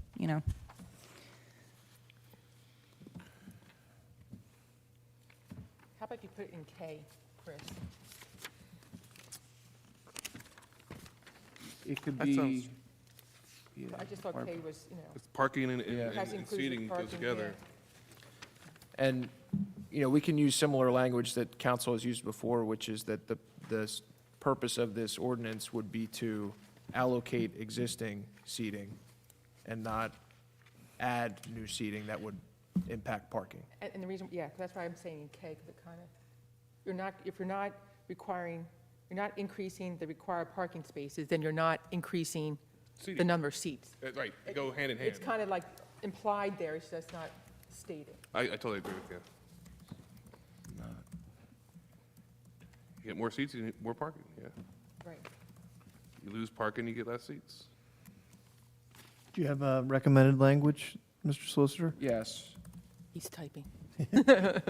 I'll give you a second to type them out. So after the first sentence in K, it could say, this ordinance provides for allocation of existing seating, not the creation of new or additional seating.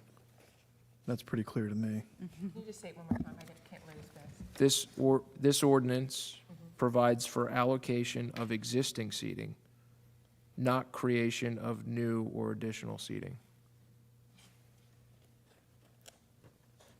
Everyone okay with that?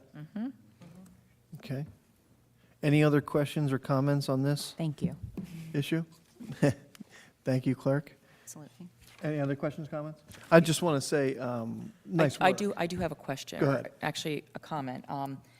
Because this is an ordinance, and I would like to provide the businesses the ability to enact this pretty immediately, is there anything that we can do, maybe give the city manager the ability to do that until this ordinance is actually in effect? Well, I know what you're saying, but I think we have to be careful that we're not overstepping the law that allows for public comment and it to be advertised.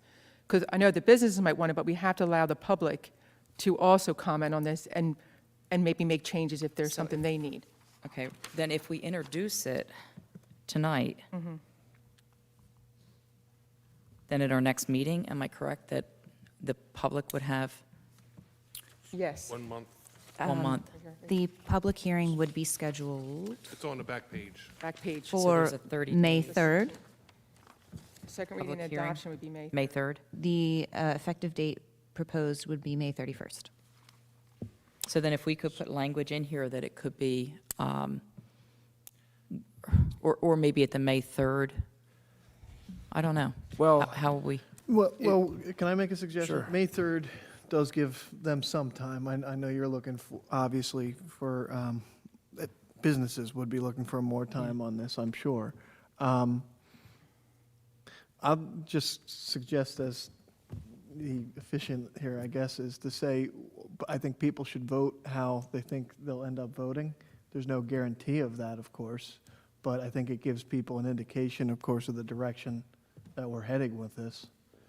For them to prepare what they need. Yeah. yeah. Here's the concern that I have with that. I'm less, and this is why I broke it out in two pieces at the beginning of the discussion.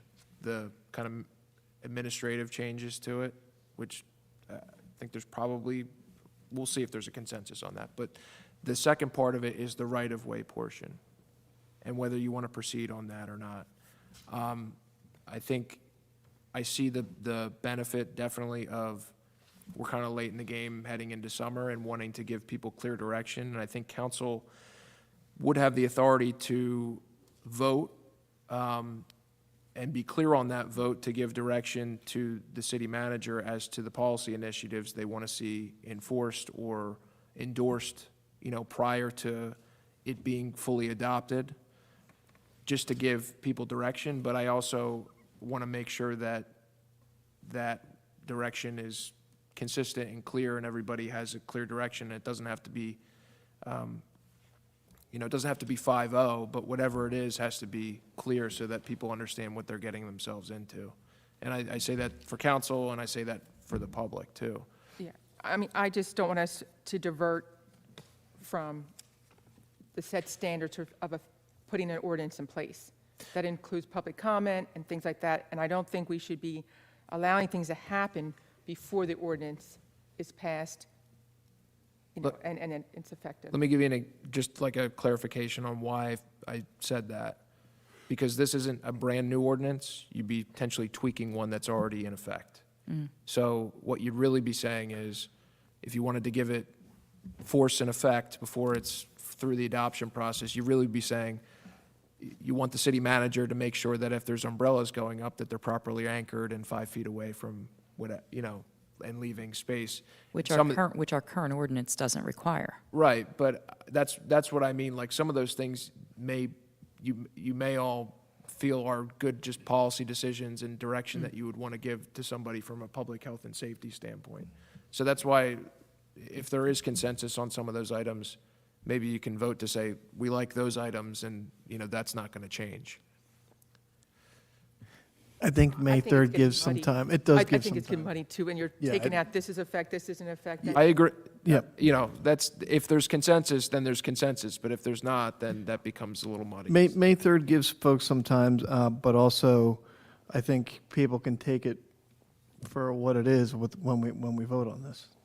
And just to be clear, this is not necessarily a new world order. This is an existing code. We already have an outdoor seating ordinance process that people utilize and have been doing renewals. That is on the books, and this potentially alters that, adds some clarification points to it. So, Good? Okay. I just want to say, there's been a lot of discussion on outdoor dining, as we all know. If we counted the hours over the last couple of years, it's a lot of hours. I do commend Jane, Councilman Meyer, Councilwoman Baldwin for getting together on this. I think really made something that in my opinion, is a lot better than where we were. So, good work on that. Okay. What do we have here? Okay, for discussion. Go ahead. If you'd like to circle back, I don't think we did the city manager or city solicitor update in the beginning of. What was that? City manager and city solicitor. Why don't we just do that at the end as we have? Is that okay? Okay. Okay. Thank you. So next might be the discussion on the scoping meeting, the upcoming scoping meeting, Okay. which is scheduled for Monday, April 18th, 2022, here in City Hall Auditorium at 6 p.m. It is not tonight. What- The police station, yeah. Okay. Any questions or comments on that?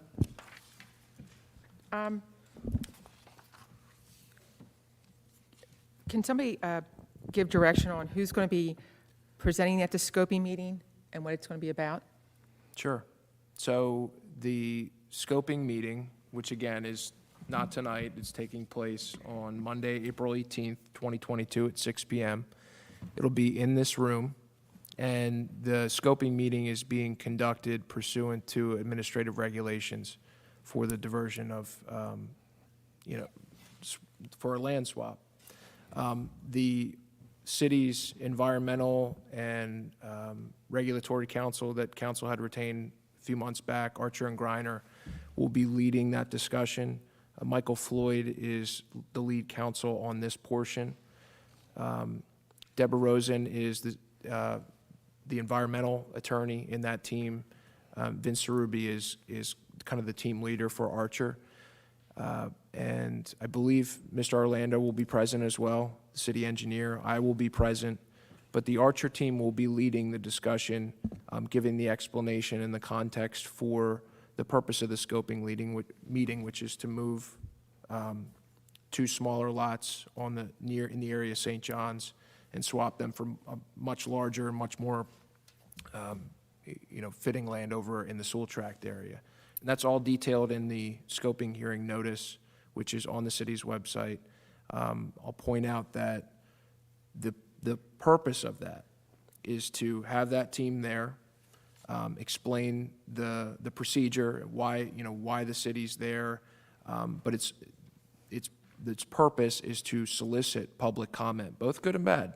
If people have comments or concerns, they should either, or both, they can put them in writing to the city clerk. And then also, in addition, those written comments will be accepted up to May 2nd, 2022. So even after the scoping hearing, if somebody goes there and reflects on it, wakes up at 4 a.m. and has a thought about the scoping hearing, they can send in writing to the clerk. And at that hearing, there will be a court reporter generating a transcript. So it's important to point out that if there's any comments, like I said, both good and bad, the purpose is to capture those comments, because that record will then be sent up as part of the land swap application potentially. And this will be live streamed? I I don't, don't think so. Is there a reason why it's not going to be live streamed? I wasn't given that direction. It's not a council meeting. It's a Well, DEP but we meeting. did make that resolution that we live stream all? Advisory committees and boards and Yeah, commissions. but you So don't- this is, I mean, if that is I up mean- to council and management, we've just not been given that direction. So- I don't know if the DEP wants it live streamed, Yeah, so personally. part It's of their this meeting. is, this is not it's not a council meeting, it's not an advisory committee meeting, it's a table of professionals and a microphone with a court reporter to receive public comment, and that will be a transcript, just like a court, just like a deposition. And that transcript is a document that the state will need eventually. So it's, if people are interested or concerned, they are encouraged, both in writing and right now in this microphone, send in a letter or email to the clerk, or show up and speak into the microphone. Are we, I don't know how many people are going to show up. Obviously, no one does. Is this going to be a big enough forum for this? I will admit that I am not really involved in this, as it is not a council meeting. I'm sure if many people show up, we can utilize the balcony or filter people in and out. I can't imagine we're going to have that many people showing up.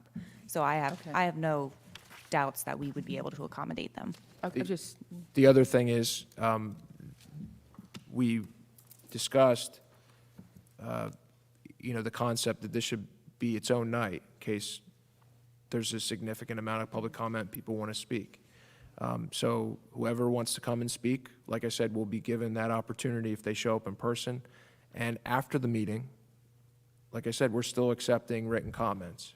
So, and that's all going to be grouped together as part of the record. So let there be no confusion. If you're interested, concerned, excited about this, put it in writing or come to the meeting, or both. okay. Now, Okay. can I have a couple other questions? The police station, I have not received any plans on that. So is there a size that we're looking to put on that lot? That's not up for discussion. I guess my question why I feel it is the last police station that was designed was for 14,000 square feet. And on what I see for the Lafayette Street Park, it's only about 4,900 square feet. No. Is the scoping meeting just that, it's just the land swap, it has Scoping nothing to do meetings with? for the DEP to listen to all the concerns so that we can get the land swap done. It has nothing to do with the police Nothing to do station with the, at this point. Well, it is. We're doing the land swap so that we can put the police station on the land that we're swapping. That's the reason for the land swap. So So that- it's directly correlates to the police station. So that you have the option to do that if you choose to. Well, how much land are we giving up over, and I'm only asking these questions because I don't have this information, over at Sewell, or at the east of Pittsburgh? 4.86 acres, which is what it 4.86 is in the notice. But. And the- how much are we getting in the swap? Well, we're not getting, Well, I mean, what we're, taking. yeah, it's 0.14 acres, which is on the, I think it's .4. no, it's Point point Oh, .14 .14. of I'm sorry. I disposing thought you said one. parkland, Sorry. which is on this I'm sorry, sir. .14. .14. Okay, that's what I wrote. So, yeah. It's small. That's the proposed swap, there's a ratio there. And again, this discussion should be best had at the scoping meeting, but informationally, the purpose of going through this whole rigmarole is to have that option, have council and the city have that option to use that land, which is centrally located. Now, I think it would be kind of foolish and to start designing a building when you don't know you're going to have the land to do it. Right, but shouldn't we design on how big we think the building should be? Well, I mean, why I'm saying that is, what if 0.14 acres isn't large enough for what we have to do for building this building? no, and let me back up. I didn't mean that you were being foolish. I just meant I think I've heard the discussion before at council about cart before the horse, and I thought that, I saw this as kind of like a step one to see if it's feasible. And then if it is feasible, then you go ahead and kind of work with that box that you'd be given as part of this swap. Okay, and I guess with this swap, where this lot is located, we tore those two houses down. One of the houses that was torn down is where this area is going to be. That area was not remediated. Is there any concern about the ground there being a hazard? Because we're now going to be putting people in this building that are going to be serving the public, and is there any monitoring system? We're getting so far out in premature discussion. This is the land swap for the area, 0.14 acres for several acres near the Sewell track. Now, if you don't want to support that, that's fine. I'll say that previously we were going to just let that land go. I think now we're looking at getting a developable property in exchange for that property on the Sewell track, which is a much more environmentally sensitive area that we all want to see preserved, I think. So to get a developable property there, then we look at the options moving forward. We've said publicly, and it's on the signs, on the billboards, and advertising at council meetings, that is, yes, we are looking at it for the police station. But believe me when I say, we have a lot of discussion to move forward. But if we don't own the property, we're not going to have that discussion at this point. So again, we are premature to start talking about all those things without having the land swap to have the property ourselves. Well, so in other words, we're going to theoretically swap the land before we have any idea of what we would put on the land. If we're not going to build a police station, why would we swap the land and get rid of 4.86 acres that we could use to maybe at another junction as collateral? If you don't want to support it, that's up to you. You know, that's up to you.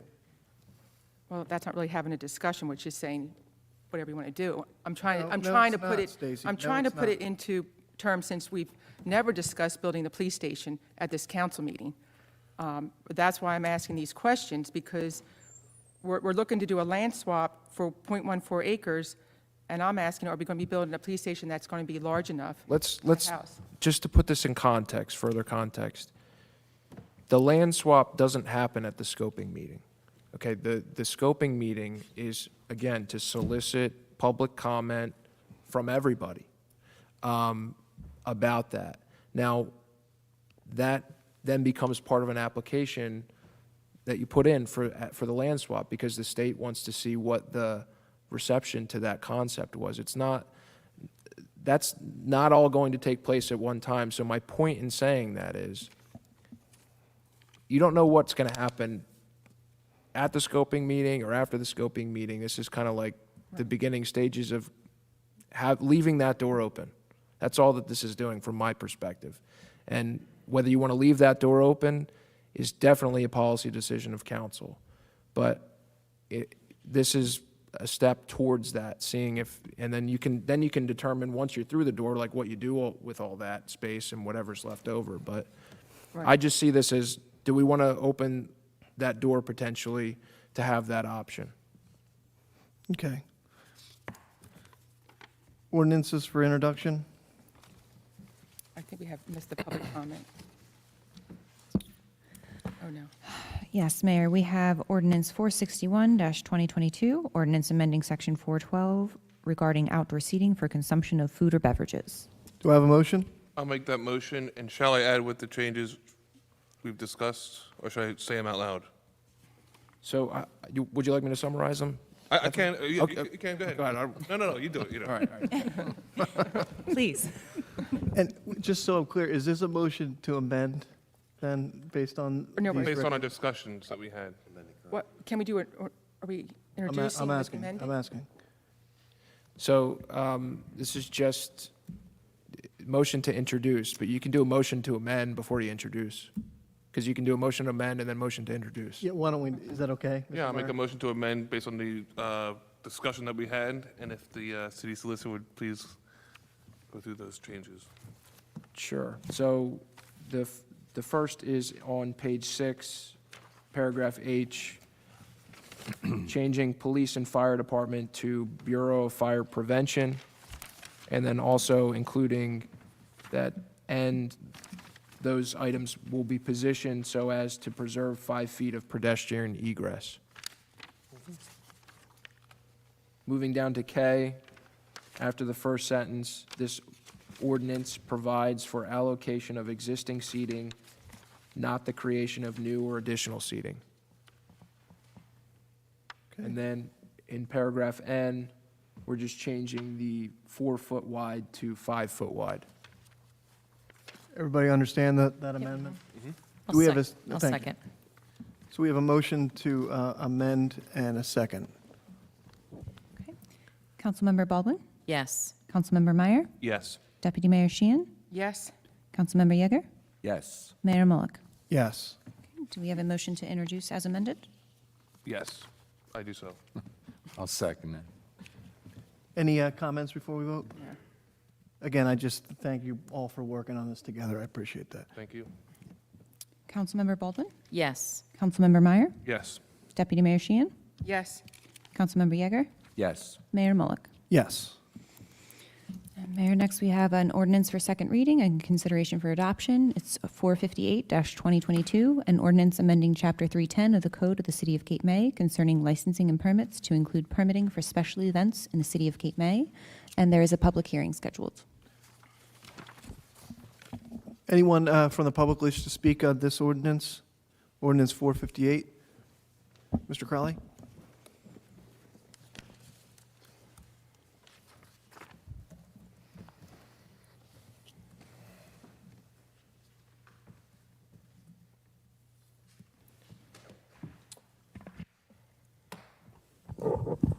Thank you. Dennis Crowley, 806 Lafayette Street.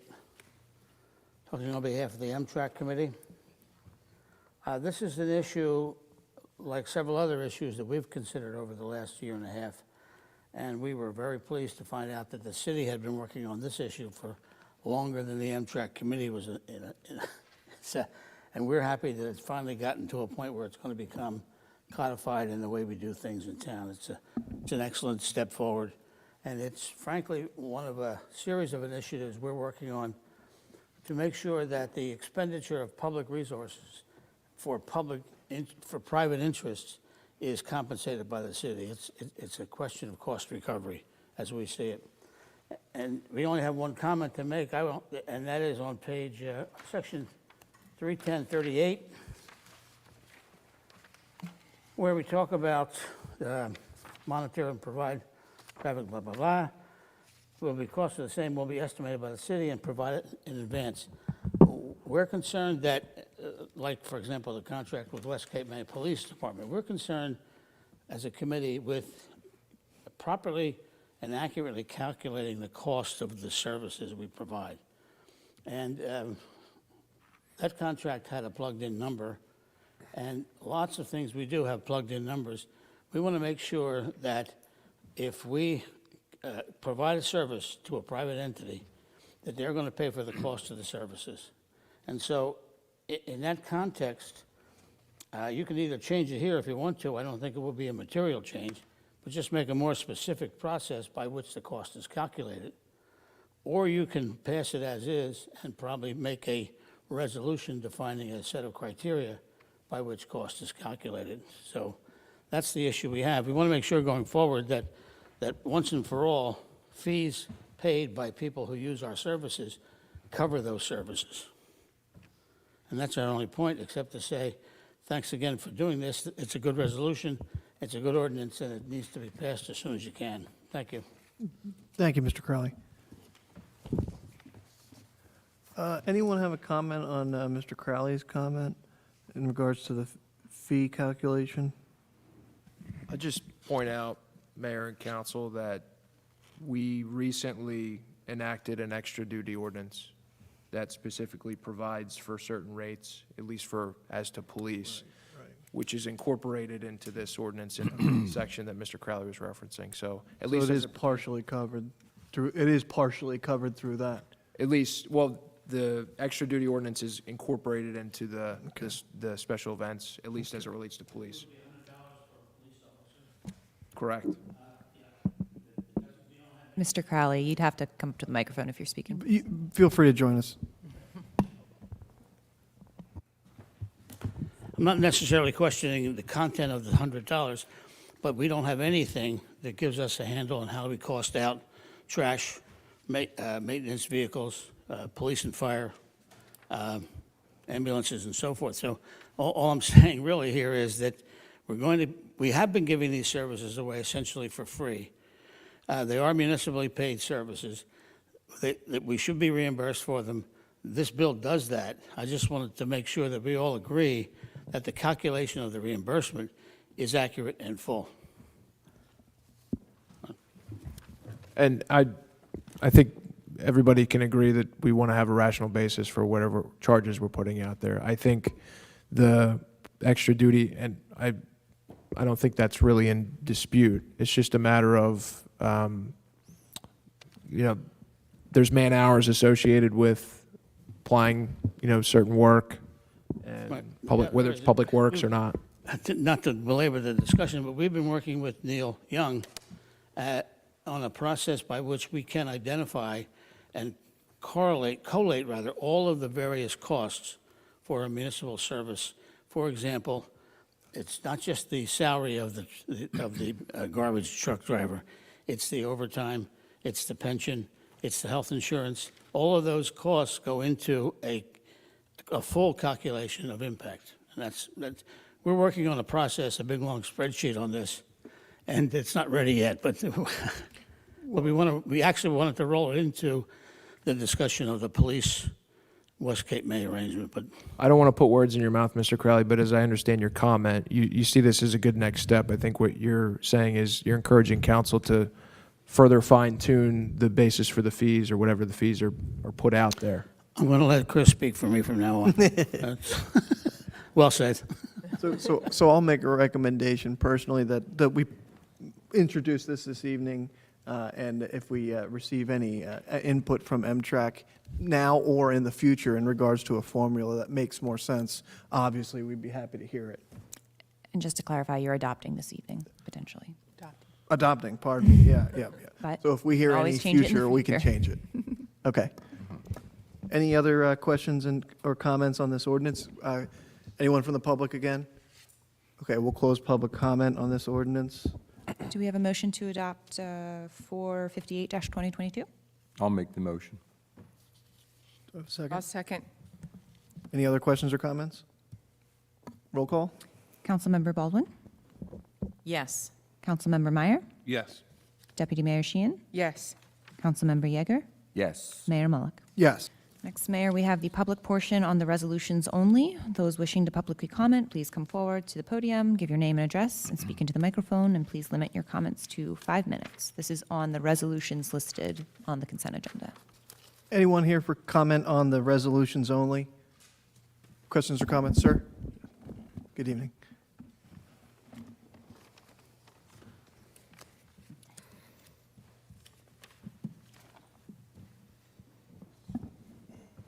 Hi, Good my name's evening. Dan Adams. I live on Washington Street, and I work at Elaine's Theater a couple nights a week, and been there for 2 years during COVID. Part of my job is to talk to people, customers. I talk to them all. My daughter was the manager there. She talked to everyone.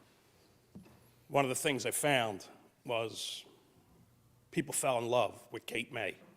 They'd never been here before. A lot of the customers that sit in the lanes, outdoor dining, have never been to Cape May before. I talk to them. They bring their dogs. They bring their children. The type of people that come to Cape May now are different. It's not love and, couples and things. It's families with their dogs that want to come and bring their dog to dinner and sit and listen to music and be safe in a nice environment. And when I watch this environment, I realize this is the new Cape May. There's different ways. I understand parking and all that, having tents in the street and so forth. Can that be a problem? Yeah, but there's places here that can add to this town tremendously. The Rusty Nail, same type of environment. Elaine's, several people, several places. And you need to keep this and keep it going. And I look and you say, okay, stop seating at 9 o'clock. The sun doesn't set till 8:30, 8:23 in July. People go to the beach till 7 o'clock. They go home, they have their families, they do things, they take a walk, they want to have dinner. Why limit them till 9 o'clock? I understand there's noise ordinance, no music, all that, stops it, whatever. Chris plays all the time outdoors, and they stop, and everybody's great. To stop people from seating at 9 o'clock and say, if they come in and they say, hey, it's 5 after 9, I want to have dinner with my family and listen to some music for another hour, and, well, we're not allowed. What do you mean you're not allowed? We're not allowed to seat anyone anymore. It's 9 o'clock. Well, you know, I have my dog and my children. Can I please sit? What do you say to the customer? You say, yeah. And then you cause a problem. Then you come in and they say, this isn't the way we do business. You know, you have to stop at 9 o'clock. And it's difficult. And I've listened here tonight. I've never been here before. And I listen to you guys, and I hear a lot of good things going on and people questioning things, and it's nothing wrong with that. But we need to take into consideration what Cape May is now. And these people, when they would sit down and they would light up, and their children would be there and they'd be dancing, and you see it at the Rusty Nail at Elaine's, the kids are dancing and the music's nice, and it's not no 10-piece band blaring and people drunk and falling down, and it's families, and it's got to stay that way. It's too important to this town to do away with it.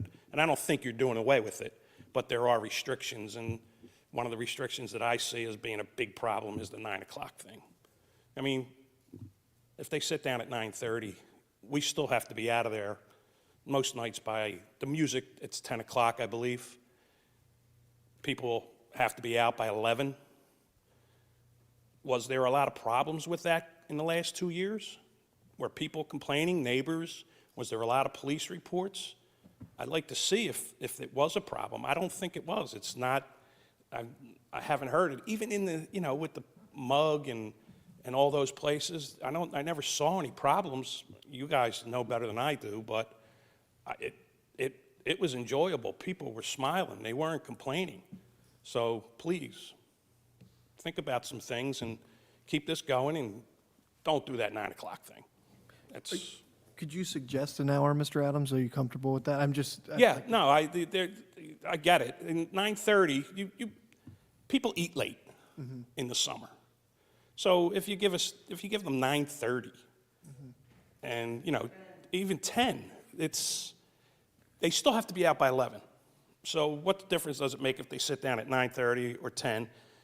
You still stop serving them at 10:45 or whatever outside, you know, and it's never been a problem. People don't complain. Never had anyone come in and go, we're not leaving.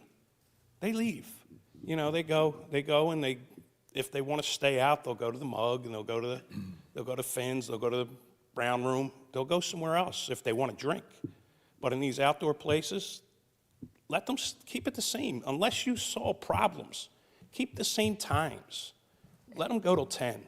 Let them, and this, if they have to wait to May 31st to start, if this gets passed, you know how much money how much tax revenue we're going to lose, how much money these businesses are going to lose for 3 days, 4 days? Why? Get it going. Start it. It's been in effect. Chris said that. This is an ongoing thing. So it's not a new resolution.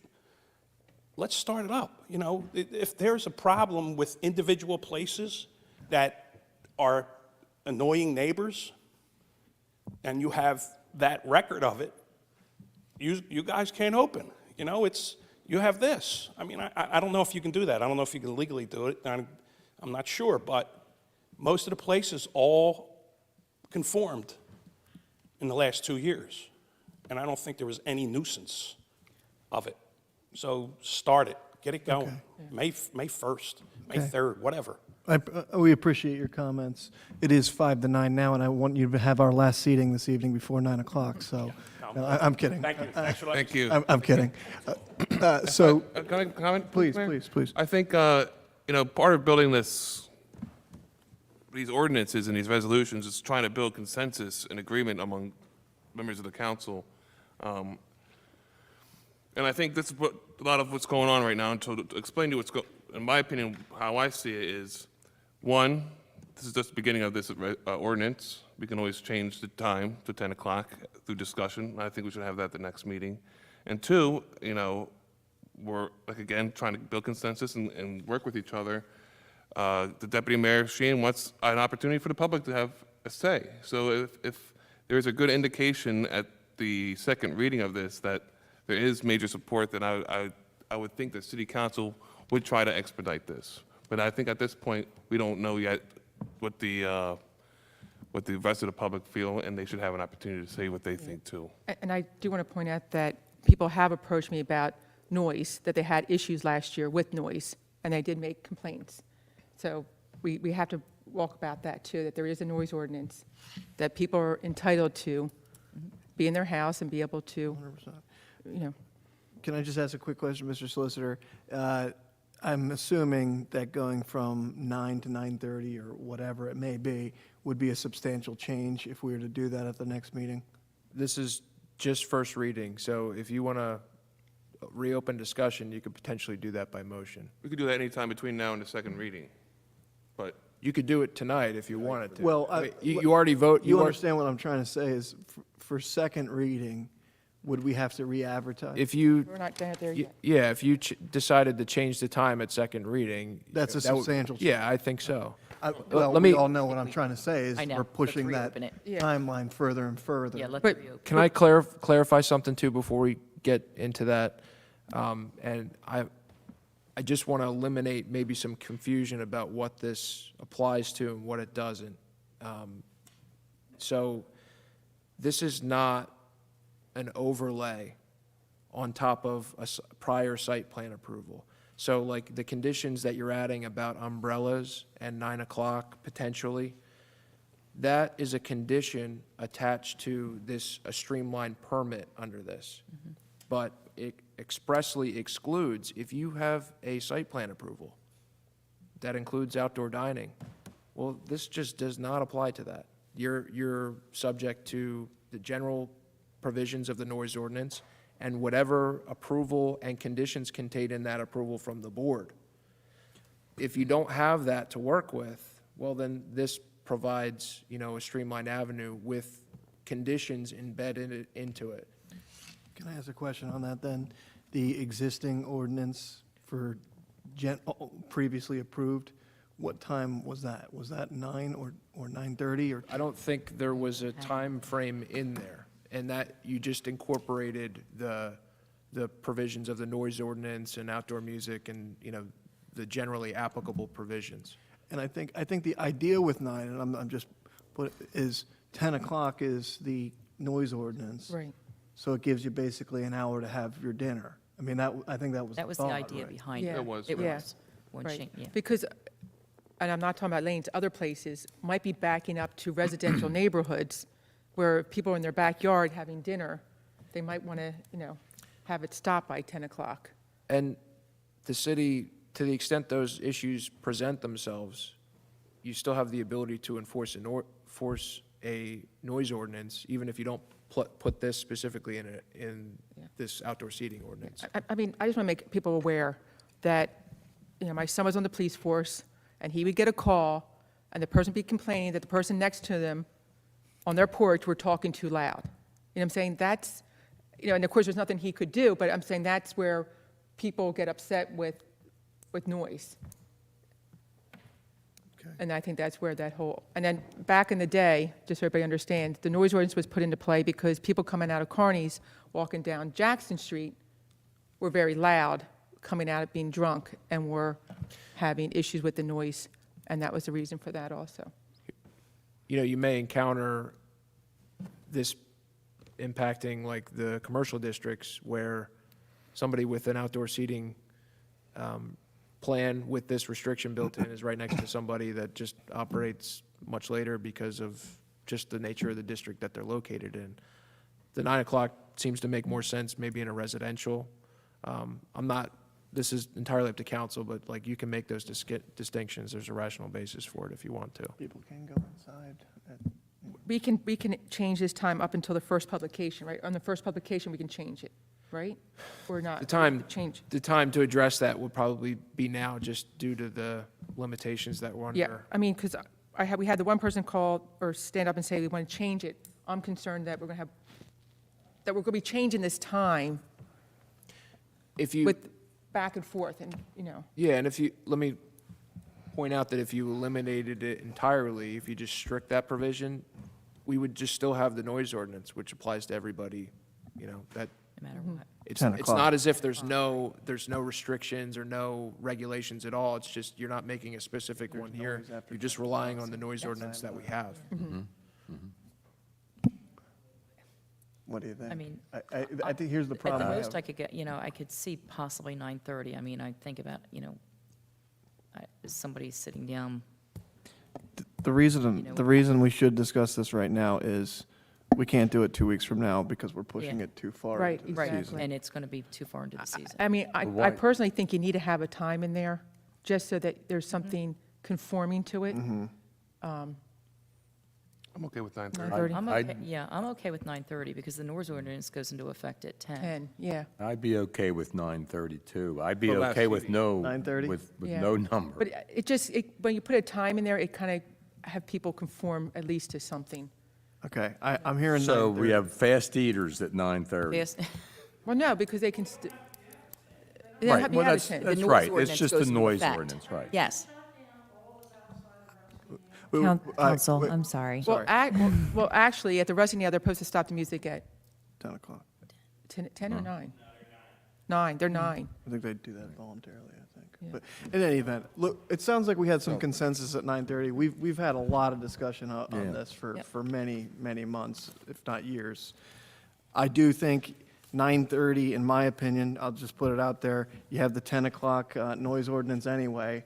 9:30 does give a little extra time for some seating, but the fact is, they got to be done by 10 for noise anyway. So I think it's a good compromise. In fact, the speaker originally did say 9:30, Mr. Adams.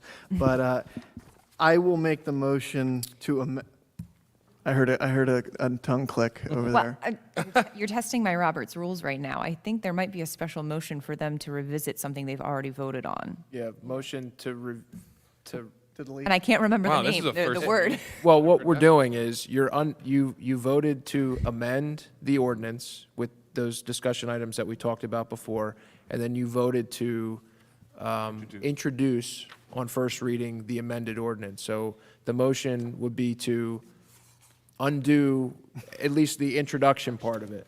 Right. I'll make that motion. I'll second that. Any questions or comments? Roll call? Give me 1 second. Oh, wait.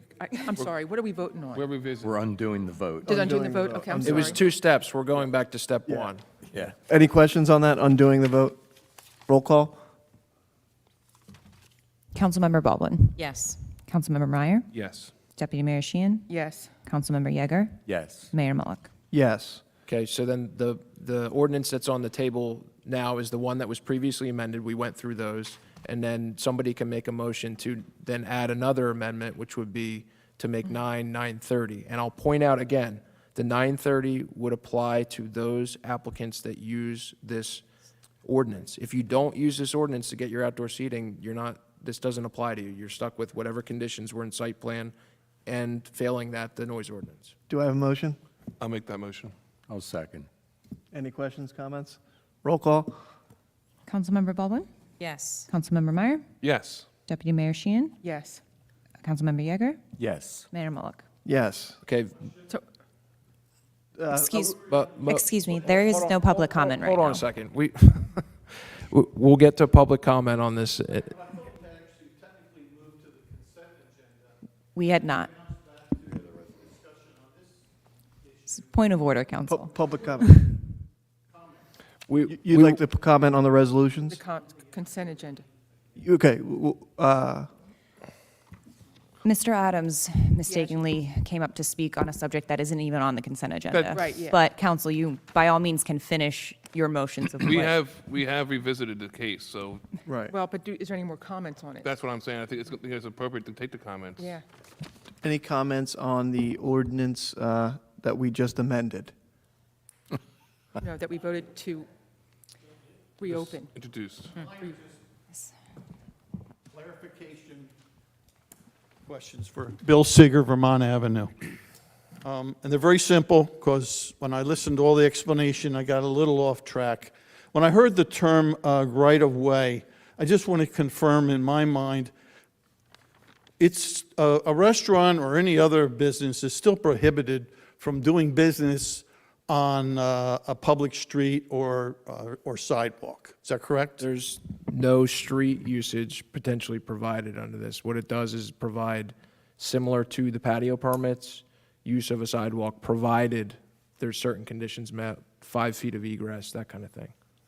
Okay, so there is a potential of having the sidewalk on Beach Avenue blocked off, or things put up and If it, cut down on the walkway width and things like that? only if it's able to meet these conditions and provided the city's satisfied public health and safety is not going to be negatively impacted. Okay, so it's not cut and dry then? Well, it's cut and dry in that there's a standard in here for the city to rely on. There's the opportunity indiscriminately for people to use the right-of-way, only the sidewalk, if it meets certain minimum conditions and the city's satisfied that there's safety and safety issues have been satisfied. Okay, all right. And is it permissible for a restaurant or bar to use their parking area, thereby removing No. parking spaces? No, you cannot, this does not provide elimination of parking to put tables there. If anybody wants to do that, the planning board and the zoning board are waiting for them. All right, those are the only questions I had on that, thanks. Thank you, Mr. Seeger. Mr. Crowley?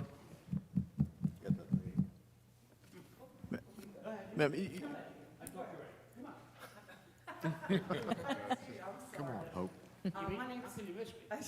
My name's Hope Benung Perry. I grew up summer here in Cape May.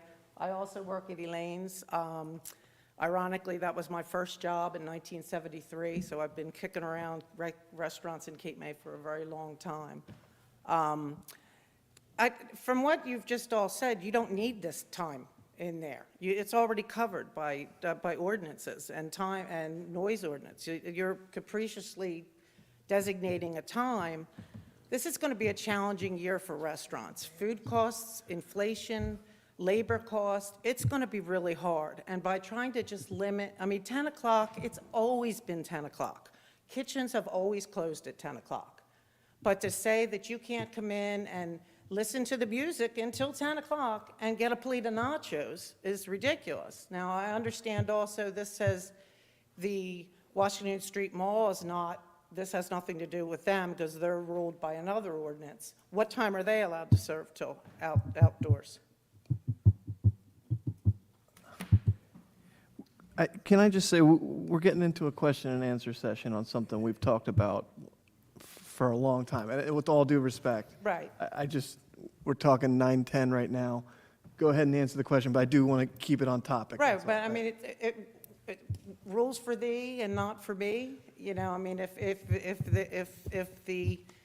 if the mall restaurants are allowed to serve till 10, then why are you limiting the ability of other restaurants to make that same amount of money? I think And it doesn't seem like, and in the bottom line, it doesn't seem like you even need any of this. Well, I It's think already covered. what we've talked about it multiple times. We're trying to make this very explicit for someone that's not used to reading ordinances to know what's, or don't know the references to other ordinances that's referenced in here. It makes it a little bit more clear. But it's not needed. You're already covered by other ordinances in the city for noise and everything else.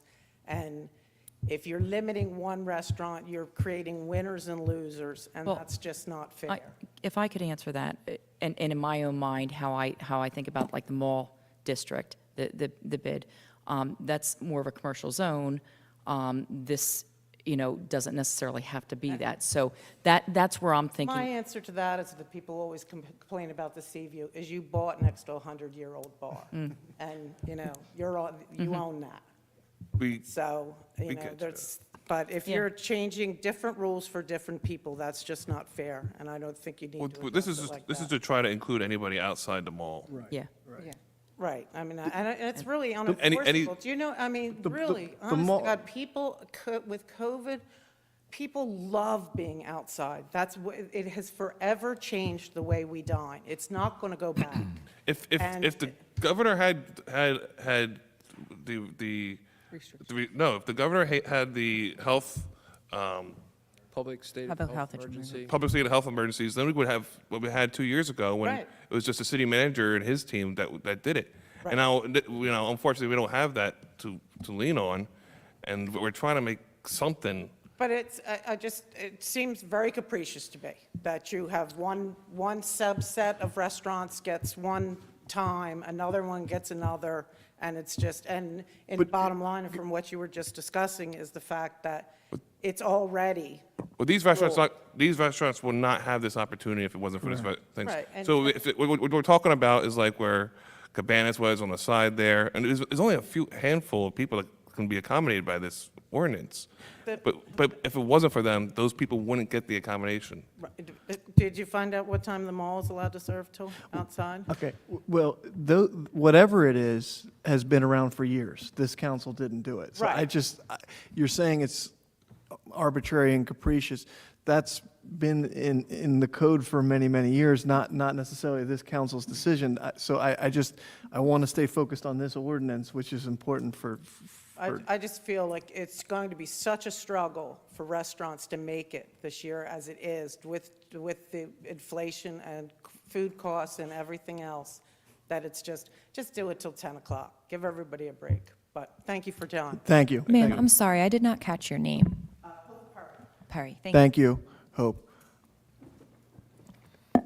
I'm sorry to take some time, but this is Dennis Crowley again, 806 Lafayette Street. I'm not speaking for anybody but myself at this time, but I've listened to this discussion, and I have to take exception to something that Chris said. This is really not a tweaking of the existing code.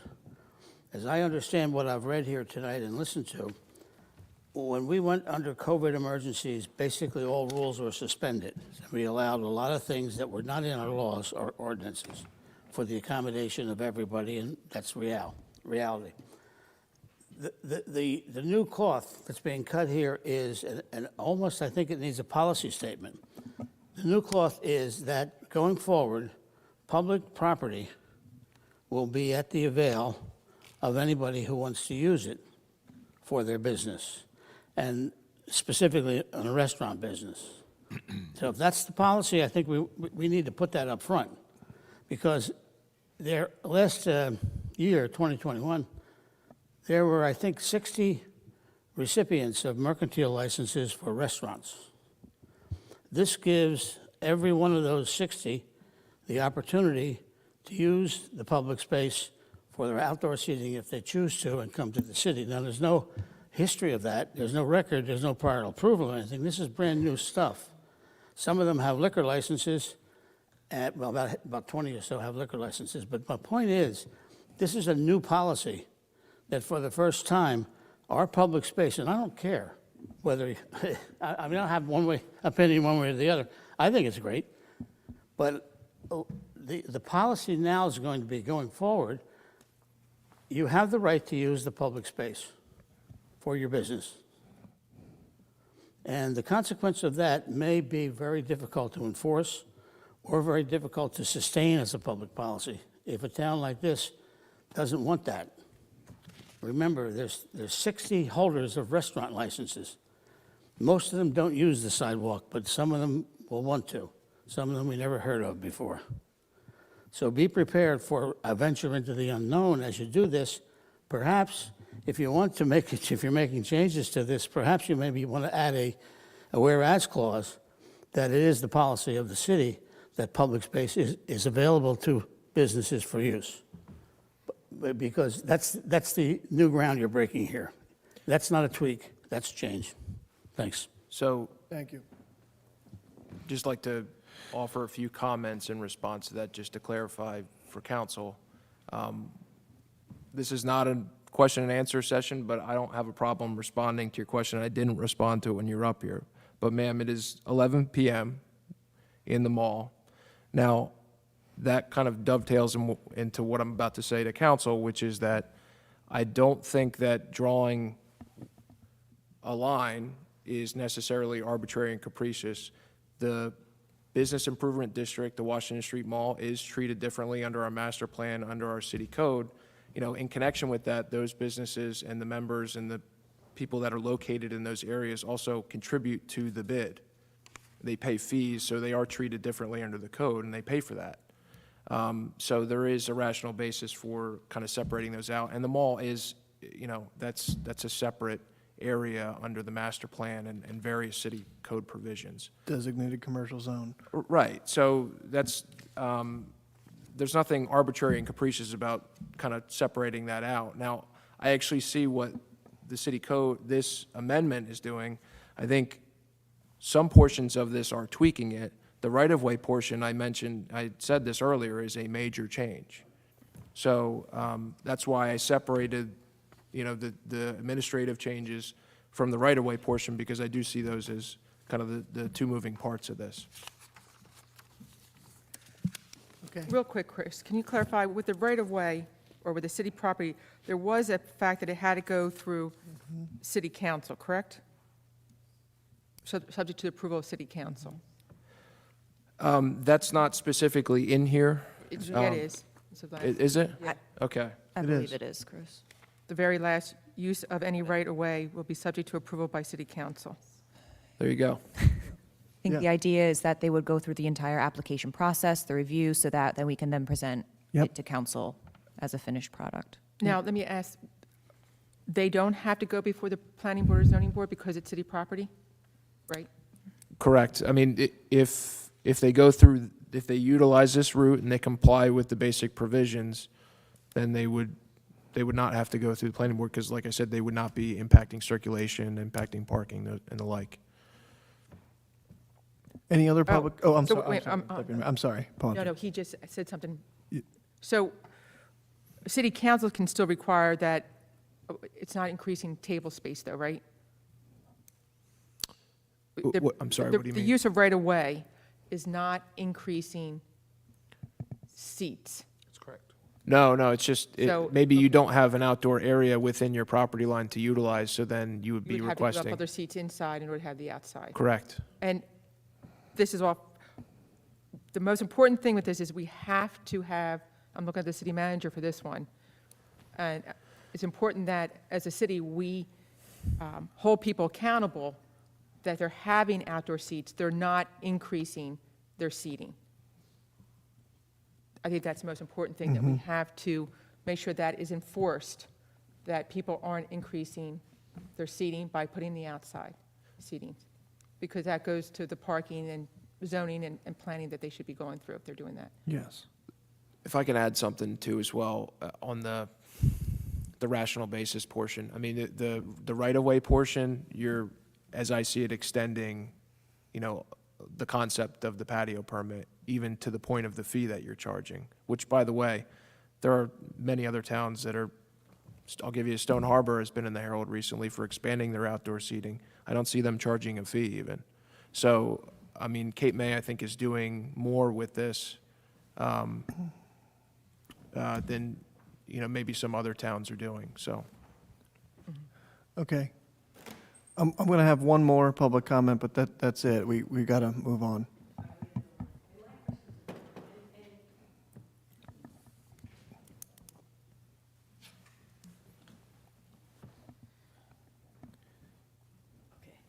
So I'm not going to start by saying you all know how wonderful outside is, how everybody loves it. I'm sorry, could you please state your name for the record? Oh, Shirley Finney. Thank you. 513 Lafayette Street, longtime resident of Cape May, been here since 1963. So I've run into, I realize this ordinance doesn't apply to me. I just try to help everybody out, and I like things to be fair. I'm with the zoning. Now, everybody says, oh, go before the zoning, go before the historic, go before the planning. So I started, and I've told you this before, and I just wrote some numbers, April 4th of 2020. Can I ask one thing? Is this on the ordinance? Yes. Okay. And, well, and I'm still to this day don't have final set approval. So one of the problems I've run into recently, I got the code enforcement come, and they say, oh, it's not us, and they're sent by the manager, but it's not them, it's city council. Okay, so, and I can't get a definitive. Through zoning, I went before the zoning for my outside, bar, patio, everything. I have to interrupt. This is on this It's on ordinance? this ordinance. 'Cause that you're there is working on public now. comment It still. doesn't answer the question. And the question is, and Stacy, you were the closest to it, I have approval to use my seats outside. And I said to him, but you can't use inside and outside. I said, I have 2 witnesses up here that worked for me for 2 years. They'll tell you we never use the inside.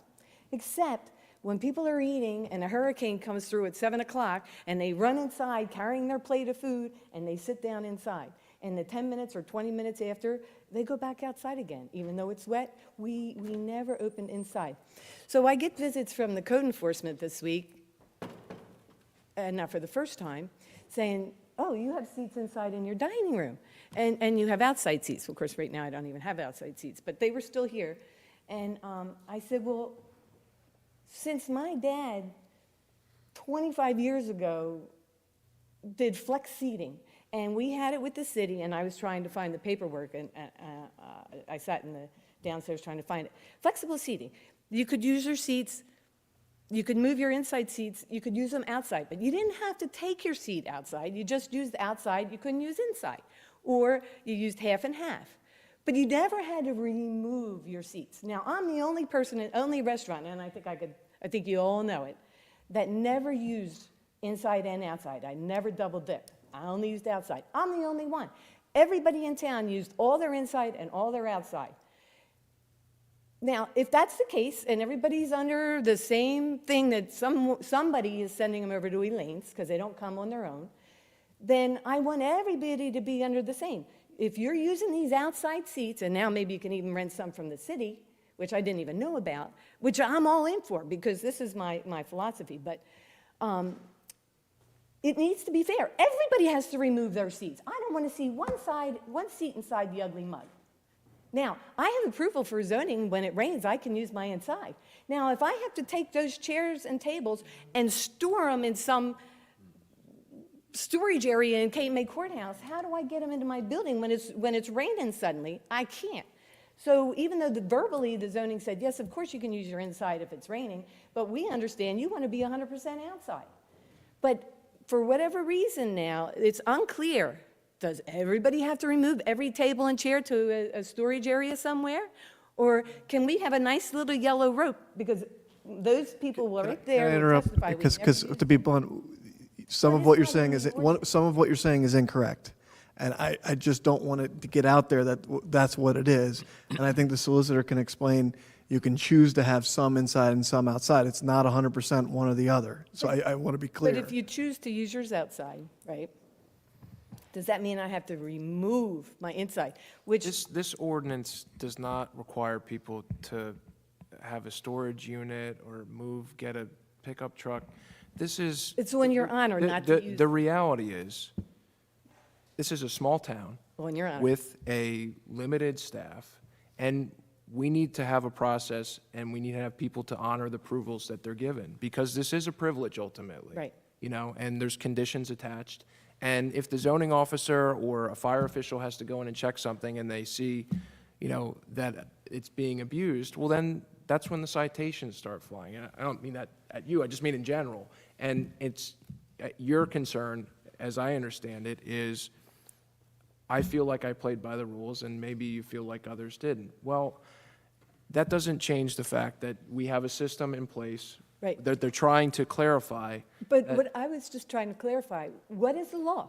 Do those chairs that you are not using at the moment, and Peter Shields had been there right before me at the zoning, and they said, we went through the same thing with Peter Shields. We said, you can't use your extra seats inside. Oh, no, we won't. And you can only cook what your kitchen can provide. And that is true, too. But nobody said to the Peter Shields, take your chairs out. But they're saying that to me. So I've called zoning, I've called, I just need to clarify, and I figure you guys are all here. What's the rules? Do we have to take our chairs out, or do we, our honor, never use them? And there's 2 witnesses, I'll tell you right there, we never use them. We don't need witnesses. This isn't a trial. This is. I know, I'm just saying. And I know, I'm not trying to get smart with you, but this is, it's not. And that's not the way things are applied. This is about the use, not the chairs. And that's what this ordinance is targeted at. That's what enforcement should be targeted at use, not the materials that give rise to the use. There's concerns about the materials. So now the police know when their code enforcement comes over, if we're not using those double seating, we don't have to remove them, because that's what everybody's telling me. That direction doesn't come from me. The question is asked, what am I concerned about? What is council concerned about? They're concerned, this is regulating use, not chairs. We want to have, to make sure that, but that's not to give rise to abuse. You shouldn't have a room full of chairs and say, I'm not using them either. You shouldn't. So, well, this comes down to use. So that's has to be a practical determination, not made by the city solicitor at a council meeting. No, but but made I'm just by. trying to find out what the law is. The law is don't abuse the code, and that goes for We're every. trying to make some law right now, which I'd like to get done. This is a very clear thing. You get 100% of your seats. You can use some of them inside, you can use some of them outside. That's up to you. But that's what you have to figure out for yourself. Now, there's a lot of restaurants, and I'm going to use yours, that you may be able to put a lot of your seats outside. Most restaurants can't, right? A lot of them maybe are putting 10% or 20% of their chairs outside just to have a little outdoor area or whatever. So to be blunt, yours is a little bit more of an exception to the rule than the actual rule. Most people are coming to us and saying, hey, we would like to put a few chairs outside this year. That's what this is trying to allow to do. But what we're saying is just don't increase your capacity. So take, the chairs that you're going to use outside are going to be not used inside. So that, maybe not the physical chairs themselves, but the occupancy that you're allowed for is what we're saying. You get 100%. You don't get 110. You don't get 120. You get 100. I agree. It's just a question of, we didn't open inside for the past 2 years, and we never closed for any COVID. Nobody of our employees ever got sick. We were open every day, because that's the science. It's the healthiest place to be outside. So I'm good with that. Everybody said, oh, you have to remove the chairs. And I'm like, it doesn't pass the common sense test. And when I went to Mayor, Promenade, it has I been 5 specifically minutes. said, but if it's Over. raining that day, I want to use my inside. And they said, And you okay. can. So now everybody's on the same page. And the other thing, just to think about, is everybody's so upset about extra seats. Cape May can't feed the people that we have now. There's 40 to 50,000 people that come in this summer. You count how many seats we have. People come to Cape May and there's nowhere to eat. If you didn't make your resident primal, how many weeks ahead to get a reservation? If you didn't have, and I was sitting there going, everybody in Cape May experience, you can't eat in Cape May. You can't get a seat at a restaurant. But you know what? We all can. Because I can walk into the Lobster House with a 3-hour wait, and Keith takes care of the locals. And Washington takes care of the locals. And everybody takes care of the locals. So the locals don't see it. But you figure 40 to 50,000 people come to Cape May, and we're worried about a seat. You can't feed them. They can't stay here. And there's not enough seats to feed that many people. There's just not. And you don't want them eating on the beach. You don't want them picnicking, you don't want alcohol on the beach. You want them to have a seat at a legitimate seat at a legitimate restaurant. I'm not trying to get more seats. I can't hardly handle the ones I have. I got 2 guys in the kitchen, some days 1 guy in the kitchen. There's no employees. But you need restaurant seats. Parking isn't your problem. Feeding your people is a problem. That's all I have to say on that. Thank you. Okay, thank you. All right, back to where we're at with this.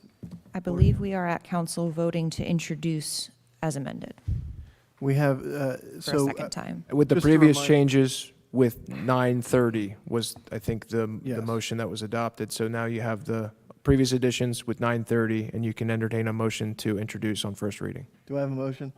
Second. Any other questions or comments on the 9:30 edition? No. Roll call? Councilmember Baldwin? Yes. Councilmember Meyer? Yes. Deputy Mayor Sheehan? Yes. Councilmember Yeager? Yes. Mayor Mullick? Yes. Okay. So is there any question? Council, do you have anything to remove from the consent agenda this evening? Before we start, we got off track. Does anybody have any, we should be asking the On the public if they. resolution. Yeah, if they have any comments on the consent agenda. We never On got- all resolutions. all That was the resolutions. public portion on the resolutions only when. Any Mr. questions Adams- on any resolutions, public? No? Okay. Just making sure. Anything removed from the consent agenda, Council? Anything removed from consent? Number 109, 110, 116, and 118. And I do believe there are some abstentions from minutes, if I'm correct, for Mr. Meyer and Mr. Yeager. Yes. Would you like that now? If you don't mind. Well, I'll be abstaining of September 3rd and March 1st. I'm sorry, September 3rd and February 15th. Okay. The one March 1st absence is a, We'll fix that typo, yeah. And Councilmember Yeager, I believe there's, Okay, so you have March 30, 2021, and another March 30, 2021, the special meeting and the closed session. Friday, September 3rd, special meeting, 2021. And Tuesday, February 22nd, 2022, which was a special meeting. so we will denote those abstentions in the I will minutes. abstain, okay. Mhm. But you can then vote on the rest of the consent agenda. That's right. Okay. All set? Okay. Well, All right, on the consent agenda this evening, we have Cape May City Council special meeting minutes dated March 30th, 2021. We have closed session meeting minutes dated March 30th, 2021. Special meeting minutes dated September 3rd, 2021. Reorganization meeting minutes dated January 11th, 2022. Regular meeting minutes dated January 18th, 2022. Special meeting minutes dated February 1st, 2022. Closed session meeting minutes dated February 1st, 2022. Work session meeting minutes dated February 1st, 2022. Special meeting minutes dated February 15th, 2022. Closed session meeting minutes dated February 15th, 2022. Regular meeting minutes dated February 15th, 2022. Special meeting minutes dated February 22nd, 2022. Special meeting minutes dated March 1st, 2022. Closed session meeting minutes dated March 1st, 2022. Work session meeting minutes dated March 1st, 2022. We have the tax collector report for the month of February 2022, the occupancy tax report for January through March of 2022. Resolution 10604, 2022, resolution awarding a contract for professional services to the Lomax Consulting Group for development and implementation of a dune management plan. 10704, 2022, resolution endorsing the Cape May MAC applications for grants from the New Jersey Historic Trust for site management, HVAC, and fire suppression systems. 10804, 2022, resolution of the City Council of the City of Cape May opposing coastal regulations proposed by the New Jersey DEP. 11104, 2022, resolution for the release of maintenance guarantee for North Point Beaches Phase 1, Block 1186, Lot 1. 11204, 2022, resolution authorizing change order number 1 for the contract with Asphalt Paving Systems for the reconstruction of New Jersey Avenue. 11304, 2022, resolution authorizing the award of lease for city-owned property known as 702 Beach Avenue.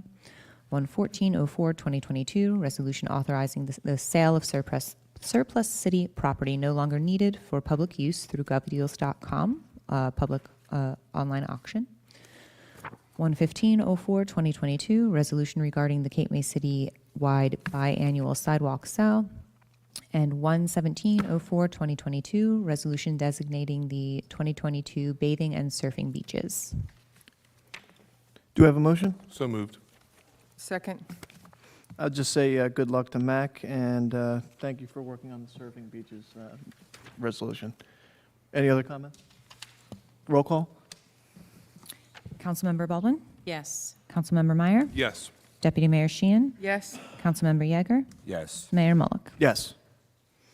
Next, we're going back to 10904, 2022, resolution authorizing execution of a deed notice termination, replacement of deed notice, and remedial action permits for city-owned property in the area of St. John Street. Do I have a motion?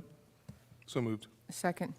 Questions, comments? Yeah, I pulled this so we can get I think it's important that we talk about this D-notice that it's been being worked on for quite a while now. And Chris, if you could just give some clarity to how this is working. Sure. So, council, and maybe Mr. Meyer was around for these discussions. Back in the early days of, and I say early days, early 2010s, the city originally entered into a series of agreements, including an original deed notice for the properties located on St. John. That original deed notice provided for remediation, engineering controls, anticipated or tried to account for what they thought they were going to do out on the site, and dealt with specifically lots 52 and 53. Now, when JCP&L actually went out and did work on the site and did the remediation, established engineering controls, they ended up with, I'll call it as-built conditions of what they actually did out there, what they found out there, what they remediated, what they installed. And the original agreements with the city and the original deed notice contemplated that at some point after they actually did the work and established those engineering controls, that a replacement subsequent deed notice would be executed to establish where the engineering controls are and what the established conditions are. And before you tonight is that replacement deed notice. And, I'm sorry. I guess my question to you is, we're approving this, and then it also has to be approved by a number of other organizations or? So, right, and I'll point out that I spoke with, simultaneously with this being presented to the city, and this was back in January. So in that time, I was reviewing with our environmental counsel, Deborah Rosen at Archer and Griner. We reviewed this together. Also had a conference with JCP&L's counsel to get further context to make sure that we all understood it the same way. And the important outline of this is that JCP&L remains obligated to deal with the contamination, deal with the engineering controls. They remain responsible for these, and this is a continuation of that. So that's a really good thing for the city. And in addition, the various other players that are involved on the other side of the table from JCP&L, like the city, are the Board of Education, the County of Cape May for Lafayette Street, the Housing Authority for Osborne Court. And when this deed notice, and there's remedial action permits attached with this, it's a very lengthy document package. But similar document packages were sent to the Board of Education. I spoke with Mr. Feinberg, the board's attorney, yesterday. He indicated that they had already proceeded and authorized their portion. The county and the Housing Authority have indicated that they're very close to a formal document. They've reached substantive terms. The important point about that, for the context of this being on council's agenda tonight, is JCP&L would really like to get all four of those things all together, package them to the state. And this is all a step in the direction of having the park eventually turn back to city use. Right now, it's a staging area for remediation, and we'd like to move it back into the direction of let's get the park going. So this is a step in that direction. It's a regulatory step. There's going to be months probably of review from the state once these documents find their way there.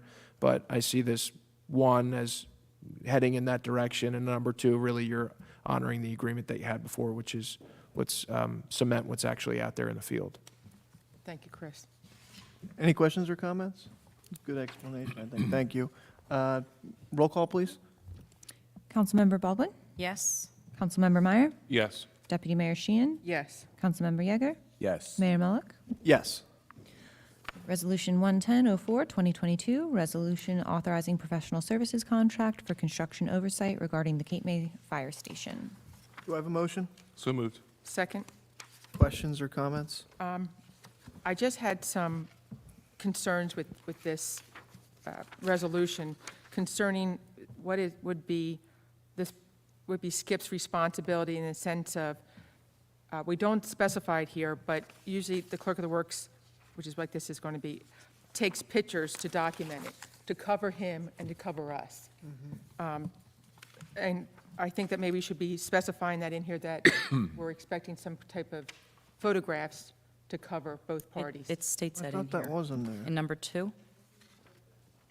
We will provide written and photograph documentation of work progress as part of the one, I think, as part of the one. Where do you see this at? It's In- section in- 2, before the bullet it- points. In the In agreement. his actual contract. Here you go. It's in the resolution also. Is it in the Oh, resolution? okay, I didn't see it. It's in the Written fourth and whereas. photographed documentation. Yeah, it's in the resolution, the Okay. fourth whereas. Then my second question has to do, is he insured for this type of work? in case there is an issue? And does he have to be? I mean, he's a licensed contractor. He's not performing necessarily general contracting services. We're sort of calling on his knowledge and experience, the fact that he's licensed, to be a third set of eyes, I think, on this project and give that vantage point to the city and fulfill that clerk of the works role. So he can provide a proof of insurance to the city for, general liability policy in case he injures somebody while in the course I of don't that mean work. like injure, I'm talking about, he signs off that, I'm just going to say, oh, the wall is where it's supposed to be or whatever, and they find out later that the wall wasn't the depth that it was supposed to be at, If there's some issue with the work, ultimately, that goes to the general contractor, I think, in the first instance. I think what the idea or the benefit of having a clerk of the works or this type of role will benefit the city to sort of like just have another set of eyes and have somebody in that experience who is the city's advocate and doesn't have pride of authorship in the work that's going on in the right, field. because we're already paying Conley an extra fee to be oversighted also. Conley has in his contract, part of it is the biweekly meetings are referenced in this amended version, but that's part of the construction phase for Mr. Connolly's contract as well. Okay. And he has like his own keeping the contractor on target, which is December 2022, which is the substantial completion date. And I noticed that Conley is the one signing off that work is completed. Will that continue, that be Conley signing off for the work that's completed? That somebody, either an engineer or an architect, usually it's the architect in this context, is going to sign off on that, provided that they're, it's pursuant to the plans. Okay. Okay. All right, any other questions or comments? Okay, roll call? Councilmember Baldwin? Yes. Councilmember Meyer? Yes. Deputy Mayor Sheehan? Yes. Councilmember Yeager? Yes. Mayor Mullick? Yes. Resolution 11604, 2022, resolution authorizing an award of contract for a solar energy system at City Hall. Do I have a motion? So moved. Do I have a second? I'll second. Questions, comments? I pulled this because I have a lot of concerns with this. One, when we put it out to bid, it was only for a couple weeks. And I don't understand why we didn't go for a longer term for putting it out to bid. But my big concern is that I've asked for some detail on, can these solar panels be seen from the street? I'm really concerned about what it's going to look like, and the picture they gave us is just an overhead, which doesn't allow you to tell if it's going to be above the roof or not. And then my other concern is the fact that it's a flat roof, and putting this on there, are we going to be having a lot of issues with leaking because of it being an older building with this flat roof? Well, I can tell you the age of the roof it was pretty recently upgraded. But that's a concern with any solar array that you put on a roof. You cannot see what's on this roof from the ground. That's just my observation. That's my opinion. This does have to go before HPC as part of this contract. HPC does not allow solar panels that can be seen. So the contractor's obligated to pass the Historic Preservation Commission, correct? The condition of the bid specifications is that they're minimally visible. Right. So, and I think they do provide, the bid package provides a 2D, like overhead from Google Maps. So I think to your point, Deputy Mayor, you're wondering, the way I saw your question is thinking about the crown of the roof and the edges, if you're standing up there, and how high are those panels going to be Right. from the ground? And the answer may be the edge of the roof, the sides are higher than they would be installed, and that may answer the question right there. Yeah, I just think before we move forward, we should have a clear-cut description from the bidder on what this is going to look like from the street. What's the height? I mean, they don't even tell you what the height is. They do tell you that it's going to be on an angle, I think. So if you're putting on an angle, does that mean it's going to be raised up? I think we really need that. Yes, it's on a fixed tilt of negative 3.56 on a flush mount.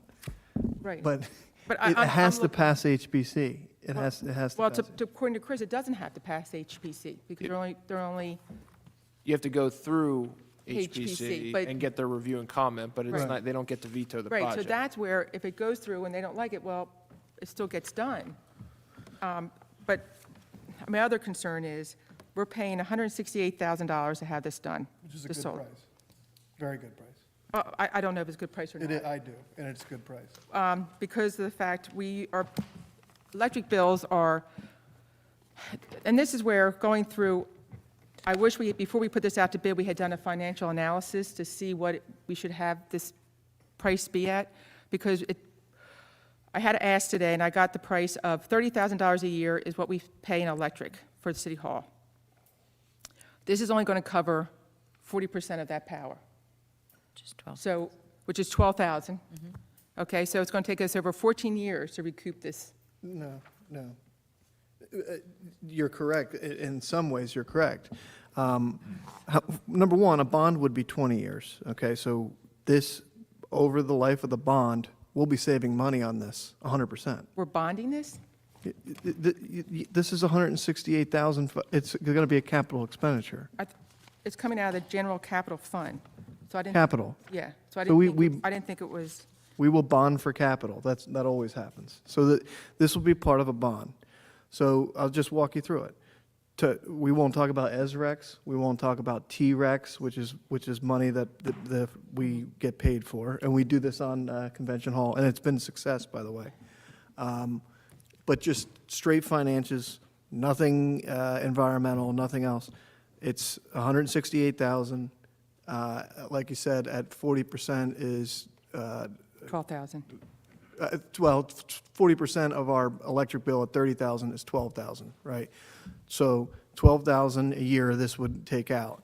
If you divide a 20-year bond at 168,000, I think you're close to about $9,000 a year.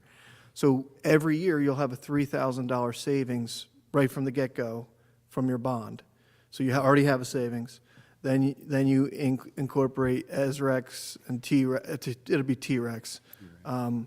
So financially, this makes a ton of sense. But, I forgot where I was going with it. Besides meeting, frankly, the environmental area, which I won't go into, other than we do have in our master plan that we're going to be working toward, becoming more environmentally sensitive. But frankly, for the financial aspects of this, it definitely makes sense, and it saves the taxpayers money. Mike, I have a question, if I may. Why didn't we have this go in front of the HPC before we finally approve it? I just feel like the process is out of order. Well, here would be my answer. If this came back at 350,000 and we said, does not make financial sense, we wouldn't be even doing it. So we get the bid back, okay, this is a bid that makes financial sense. Go within the bid package, they have to go before HPC, make sure that it works, and then move forward. And we will get the recommendations from the HPC Yes. immediately after this. But if we already approve it, we can't do anything by it. Yeah, I feel that the deputy mayor has some questions. I feel like by tabling this, that will give us those answers that we need, and I want to be completely sure that you can't see this from the street. If this is got to be rushed for some reason, please explain to me why. I just think I want to see more. I want to see what the HPC is going to be presented before I vote on this. How much of an extension on that roof? I mean, I walked Convention Hall roof. I have not walked this roof. Like the edge. I guess the parapet or whatever. I've never been up there. It's about here. Very scientific. So it's pretty tall. What we're seeing is about waist high. It's about 3 foot high then? Would council have would there be plans to present to HBC if you don't award this contract? There should be plans presented to us I'm before we just- approve the contract. That's what I'm upset, know that if there's no, that there's no No, plan. there aren't people that are going to come here for free and go before our boards for free. They're not going to do that. I That's don't- not how it works. I don't think we're looking for a board. I'm looking for, how far up are these solar panels going to be from the roof? The panels themselves Yeah. are approximately 4 feet high if you stand them from the ground straight up. So So- if the wall is 3 foot high. Right. But how high is that And bracket? they're not going to be standing straight up. No, they're gonna be on an an angle to the But sun. they're putting them on a bracket. Yeah, they usually are on brackets. Right, so how far is the bracket Well, up off the if we have the total height of, think about it, the total height of the solar panel is 4 foot, the height of the wall is 3 foot. Even if it's at a 45-degree angle, you won't see it, and I guarantee it's going to be less of an angle I than mean- a 45-degree angle. I submit this question ahead of time because I was hoping to have the diagram of what it's going to be, and not just an overhead picture. But there's another question that I want to raise besides this, and that has to do, why haven't we gone after any grants for this? We're now doing solar panels on a city hall. To me, we should be going after grants. There should be something out there for us to help pay for this cost. And why haven't we done that? And to me, before we move forward, putting on solar panels, which is the way that everyone wants to move, and there should be grants out there, we should be going after the grants to pay some of this cost. There isn't any for municipalities as we speak. Everybody wants solar panels right now. So that's, where it's at. I don't know, I just have a hard time believing that, only because of the fact, they're doing stuff for electric vehicles. There's bonds out there, or grants out there. I would think it would be the same way for public services. I don't know if anybody knows this. What's the life cycle of solar panels? I think it's basically based off a 25-year lifespan is what they do most of their arithmetic on. Okay. I believe, I'm pretty Because sure. convention halls So- now, how long? 10. 10. Well, maybe a little less, yeah. Yeah. Is there a reason why it didn't go out for the length of a normal? We put the jitney and the solar panels out for bid on the same day. The jitney's not coming back till May 3rd. Is there a reason that this one came back so quickly? The reasoning behind it? May 6th for the jitney. May 6th. Okay, I'm sorry. Thanks. Personally, I don't know. It was in the bid specs. Didn't we have like 8 people pick up packets or something? We had like 14 people request the bid specs, but only one bidder. But is that because of the fact we shortened it, they couldn't get the packets completed in time? I don't know. I'm just asking why we went out to bid for the jitney, which is Okay, supposedly okay. more of a concern. Okay, that we we have. get it back in time. We got a very good price. We had 14 people pick it up, 168,000. It pays for itself, and it goes toward our goal of, green energy. If you don't support it, that's fine. But I'm going to, if there's any other questions or comment, but I'm going to call for a roll call. I Any can other- make a motion to table this until we get a drawing of what the scale is on top of the roof. Is there a second? I'll second that. And I had the discussion, I think when it comes to the convention hall, I don't think there's many buildings that are taller than the convention hall in the area that can see the roof. And I think that compared to this building, there's going to be a lot of people directly next door. It's going to have, they might have an unsightly view and possibly some kind of reflection off the city hall that can be going into these people's windows that they may not enjoy. So these are questions I have. I think it's not a big rush job. This is my thoughts. Could I ask for the deputy mayor to just clarify that wording? I'm sorry. I'm sorry, the wording of your motion. You're asking to table for what? I asked to table this until we get the drawings on the design for it, so we can see from street level or not. We can see the panels from Do the we street. have any time constraints with the bid? Yes. I don't know if they're going to give them to us without paying them. Why? It's- It's all part of the spec. They should be able to tell us So- what the Can I make a suggestion? To your point, Councilman Yeager, we have 60 days from the opening of the bids to award or not. If you don't, they're rejected, okay? So we have some time to, and maybe there's one bidder, maybe there's some more information about what it would look like from the streetscape. Maybe there is information that would supplement that and answer some of these questions too. So we can try and get some of that information. If we can't get that information, we'll let you know. If we do get the information, we'll provide it. We do have a couple more council meetings to kind of deal with this. We also have some HPC meetings coming up too, towards the end of the month, so. because these bids were just opened up on Thursday, correct? Correct. And I think it's very consistent for us to do our due diligence as a National Historic Landmark with a strong HPC. We can't be trying to promote the concept of do as we say, not as we do. We don't. I'm not saying that. That's not what we're doing I just here, don't though. want people to say But that. Shane, that's not what we're doing. But This goes before the HPC. If they tell us, no, this doesn't work, we're not going to do it. Well, we've never done that in the past. Contract that ought to be awarded. Yeah. Before, the HPC All right, there's a came to motion us on the and table. said Any to other us that we're comments on the not to motion? put the lights on the mall. We did it anyway. Oh, my God. I'm just saying, you're saying now if the HPC doesn't like it, we won't do it. But we've done it in the past, but they didn't like, we've done. We have a motion. Roll call, please. Hang on, to clarify this, we do have time as far as the contract is concerned? Yes. And your motion includes a drawing? I would like to know Can the I? design. Okay, but I'm wondering, are we How high is getting it going more? to be off the roof? Right, but I think we're getting more involved as far as what your motion states, as far as a drawing. Because if I have our deputy city manager over here telling me that the wall is 3 foot high, the panels are 4 foot high. No, it I'm- doesn't. No, I'm just saying, doesn't. hang on. Okay, I have that information provided to me. Okay, I don't want to go into this whole blown-out drawing and, costing a lot more. I would be comfortable revising the motion. I'm right there with you, Lorraine, into this discussion.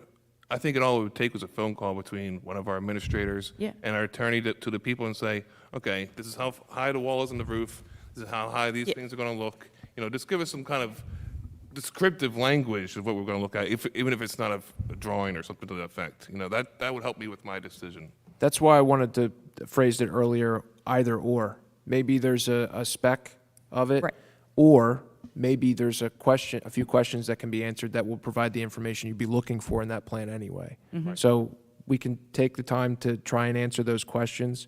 To the extent we can get the information, we'll get it to you. If we don't, that's further information for council, and maybe you need to revise the bid specs. But at this point, we can try and answer the question and get it to council as soon as possible.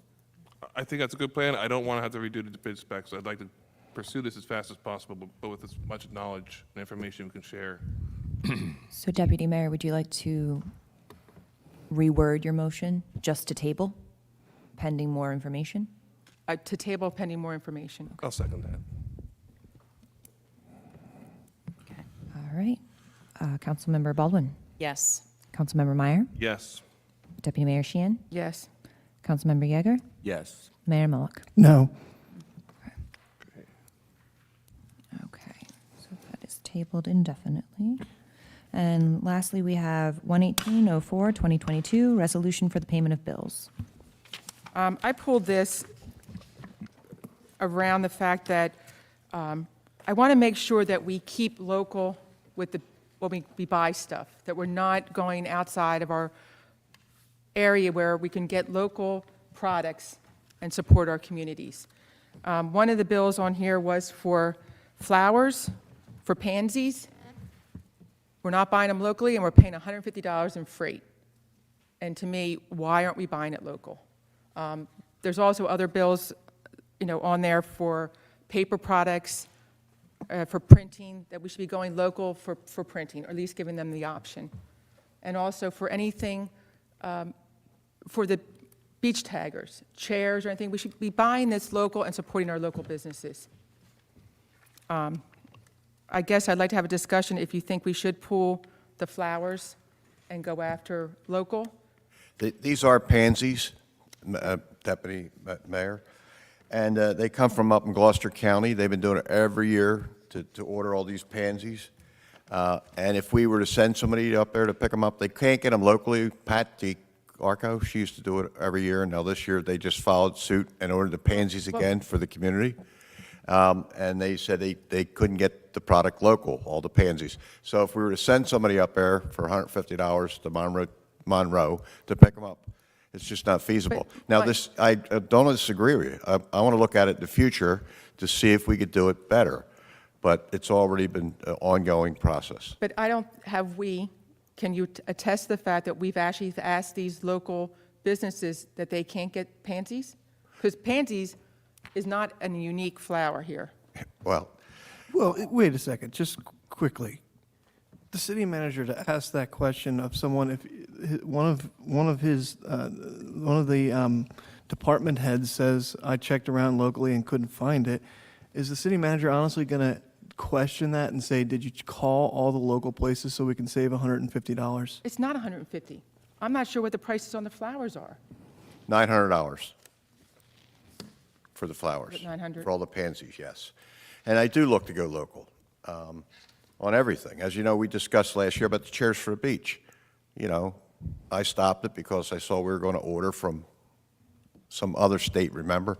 And we said, no, you can get these chairs locally. So that was all changed. So I always support buying local if we can to support our local businesses. But this one here just went past me. But for pansies, I'll look in the future to adjust it. But because these are just for pansies for now, because we're going to be ordering other flowers in Yes, the next month or two. and I want to compliment the Ladies Garden Club because they're working with our Public Works, and they've been out shopping for flowers because I want to beautify in front of Convention Hall. That's part of the package, and they're helping us pick out what the right things would look there as far as shrubs, beautiful flowers. We're doing a lot of improvements there. Next thing, we're going to power wash the wall, paint the wall. I don't want to get into it all, but like last meeting I told you about, we added 4 more spots for golf carts. A lot of good things are happening. So, but the bottom line is I always look local, and the pansy issue, I think, it is what it is. Can I respond to what you're saying, Deputy Mayor? I do agree going local, 100%. Maybe even just to letter out to all the department heads, hey, really try to look at going local before I understand where you're coming from. You're all right. And Yeah. when I have department head meetings, they know that. Okay. And I have to approve the purchases. Mhm. Now, sometimes they get ahead of you, and I said, look, I want to see requisitions ahead of time because I don't want to be stuck signing purchase orders and then be questioned by council, being honest about it. So I do try to discipline them. I want to know, and if we can buy local, let's buy local. Mhm. Any other questions or comments? No.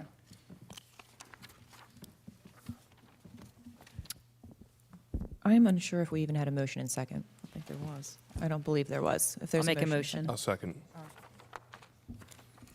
Any more discussion, council? Are we ready for Roll call? Councilmember Baldwin? Yes. Councilmember Meyer? Yes. Deputy Mayor Sheehan? Yes. Councilmember Yeager? Yes. Mayor Mullick? Yes. Any old business, council? Any old business? No? Okay. New business? City solicitor? I don't have anything tonight, Mayor. Thank you. City manager? I'll be brief. I'll be sending you the updates. They'll be emailed to you tomorrow. Just a couple highlights. I met with the Ed and Janet from the beach tag office today. As of yesterday, we've brought in $27,000 with preseason tag sales. I complimented the Garden Club for what they're doing with us with the Convention Hall and the islands. The Cape May Easter Stroll is to be Sunday, April 17th at 1 p.m., Rotary Park. Other than that, I will forward you my list of current updates due to the time. Thank you. Thank you. City clerk, any updates? None tonight, Mayor. Thank you. Okay. Councilwoman Baldwin? I just have a couple quick things. The first one, I've heard a couple of rumors out there, and I just want to kind of dispel the rumors. Some people are saying that the firehouse ladder truck will not fit into the garage, and that is absolutely untrue. We, as a task force, looked at that extensively, and I just want to make sure that that's not getting out there. And the second thing, John Becker did a fabulous job tonight. Steve Steiger did a wonderful job. tonight? updating. Yeah, so I just want to thank them as well as the entire Beach Safety Committee. That was very nice. Thanks. Mr. Meyer? Yes, thank you, Mayor. I'd just like to thank Lorraine Baldwin and City Council and the input from the public about this ordinance. I truly wasn't sure if it was going to go through tonight, and I think it shows that we're doing our best for our businesses. Thank you very much. Thank you. Deputy Mayor?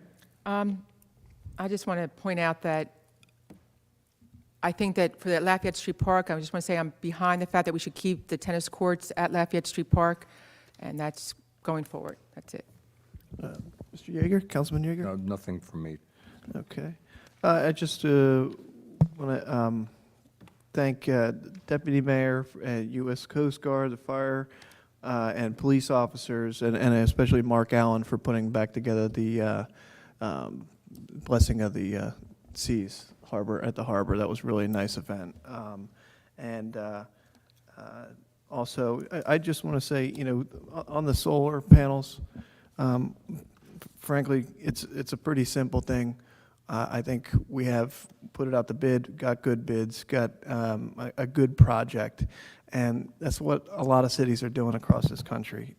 So some of these questions, shouldn't just be 3 o'clock right before a meeting. They have to be asked. It was. So. I emailed them. Mm-hmm. I'm emailing them. Did I not email you, Mike, about these questions, about the solar panels? Yes, no, I emailed them. Mm-hmm. I didn't get the agenda till Friday. I emailed them on Monday, and Tuesday I emailed them questions. So I am doing what you're asking. Mm-hmm. Okay, thank you. Any other, we'll open it up for public comment. Chief? I do acknowledge that it's late this evening. I just want to follow up on a couple things while I have the audience. I know we're all tired. Couple things. First, let me acknowledge the topics that were brought about tonight, and I want to acknowledge the working relationship that the Cape May Police Department has with both the Borough of Cape May Point and West Cape May. We have a great relationship with them. Both mayors, Sabo and Moffett, we interact, as much as we can. We are, as a police department, are proud to service the entire island and would support. We do support the Amtrak's conversation as long as it's fair and it's equitable to the municipality's residents and visitors. I want to make sure that that's very clear, that opening up a contract and speaking about a contract needs to be equitable, and I feel that the Amtrak will do that. They're very intelligent men. I don't know if you have any ladies on that committee, but you should. They kind of right the ship. With that said, I'm glad to see that the search for a home for the Cape May Police Department will continue. We need a station that meets our needs and requirements. The men and women of this police department and staff, it's long overdue. I have been in a few meetings and conversations about the scoping. I feel that it's going in a very positive direction. I'm proud to be a part of that. Our preference is to stay close to the center of town.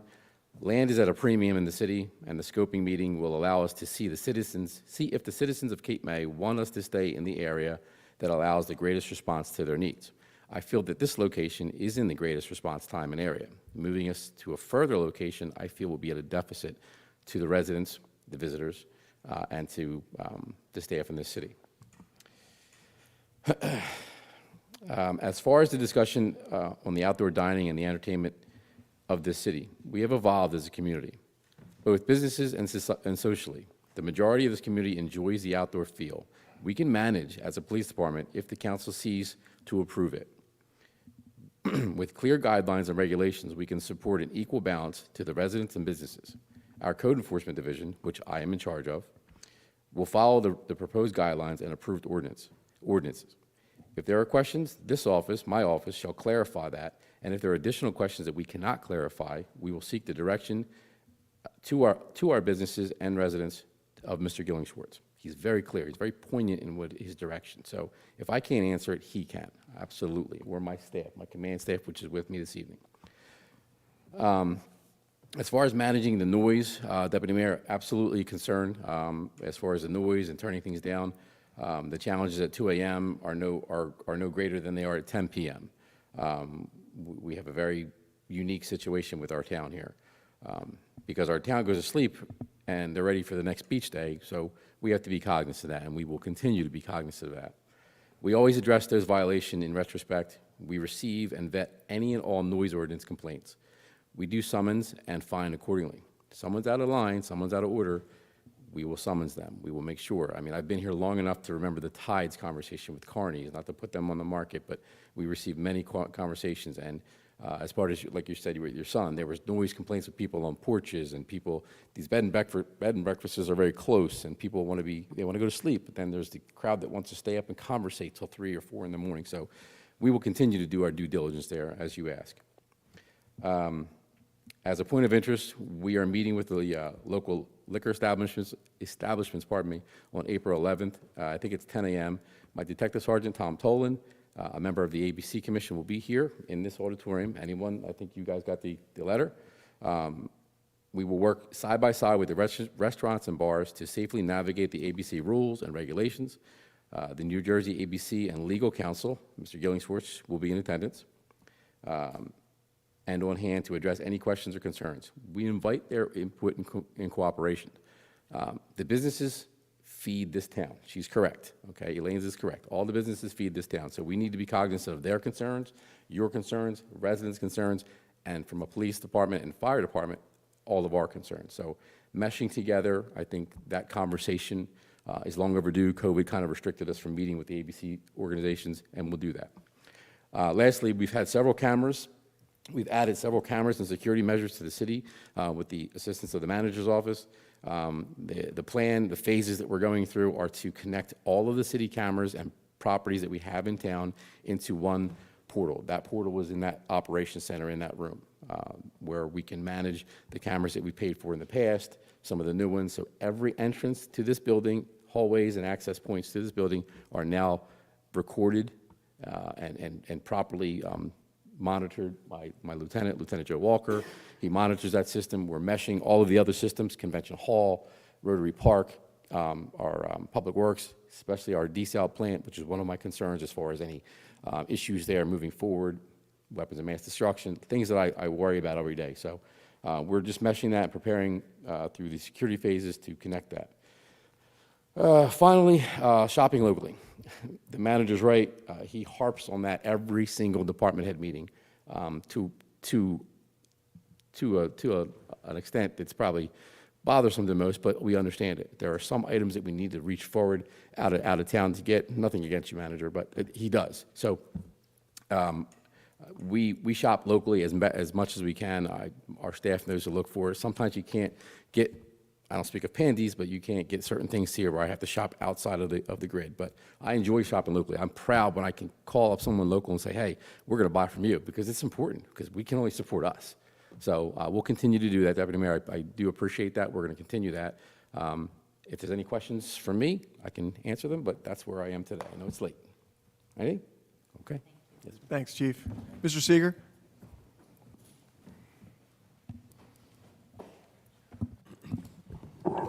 Okay.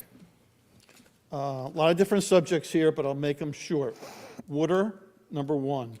I don't know everybody who works for this city, but were our top water people here tonight?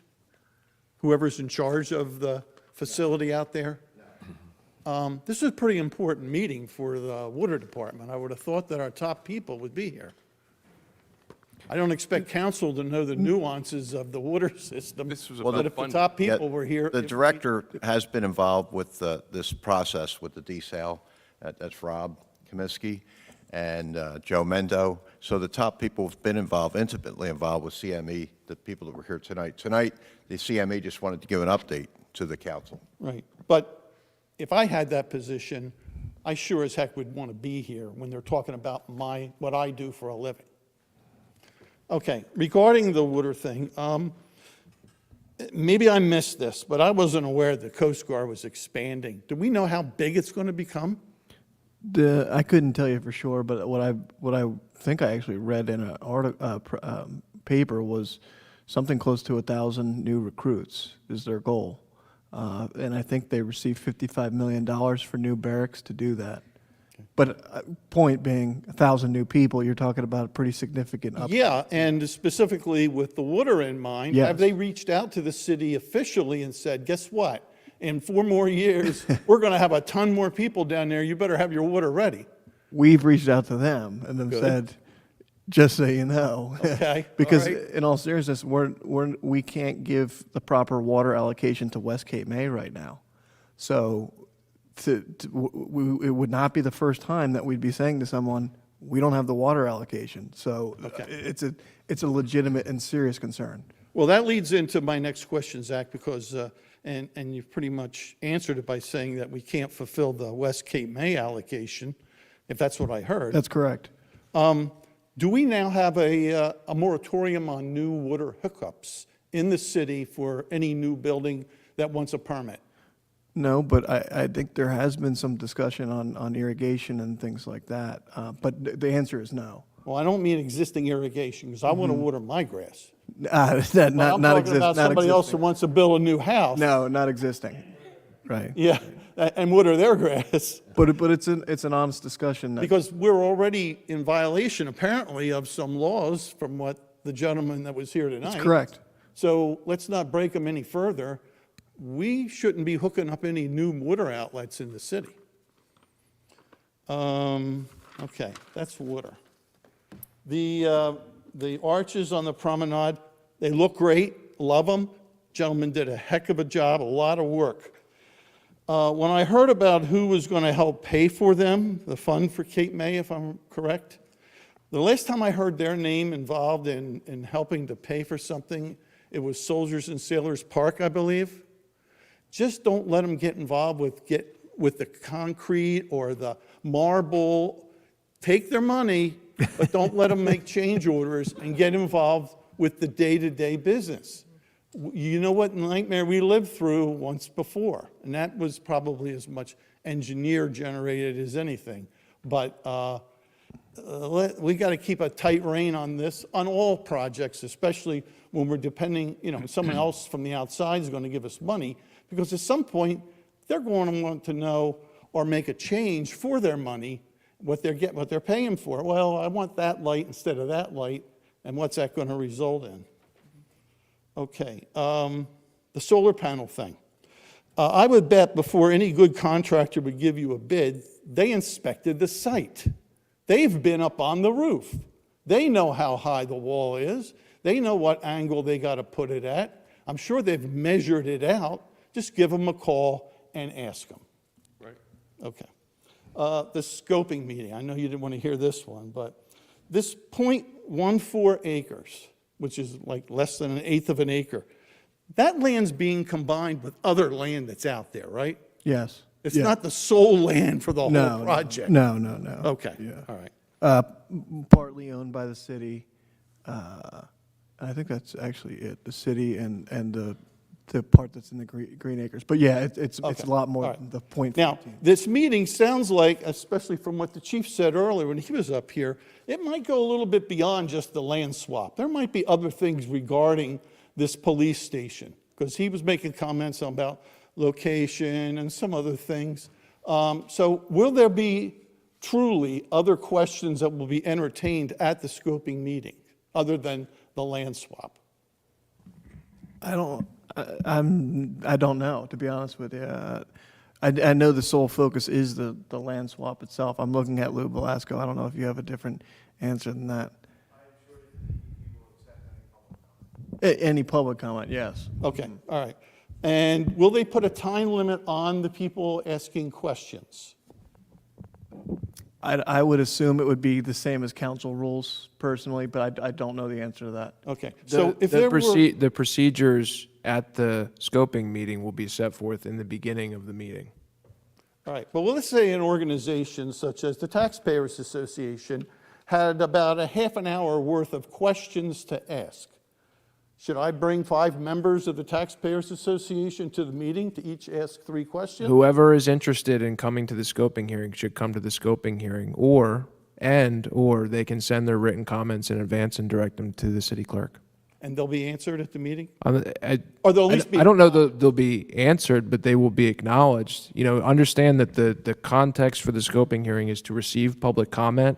It's not to answer every question about what, if a building is built there, what it would look like. We're talking about a block that potentially might be the site of a police station if this goes forward. So, but if you have questions and anybody that, you know, you're associated with has questions, they should come to the meeting or put it in writing or both. Well, if you put them in writing and they're received by the prior Friday, would that be okay? You can send it by May 2nd, I think, too, if after the meeting, if you have a.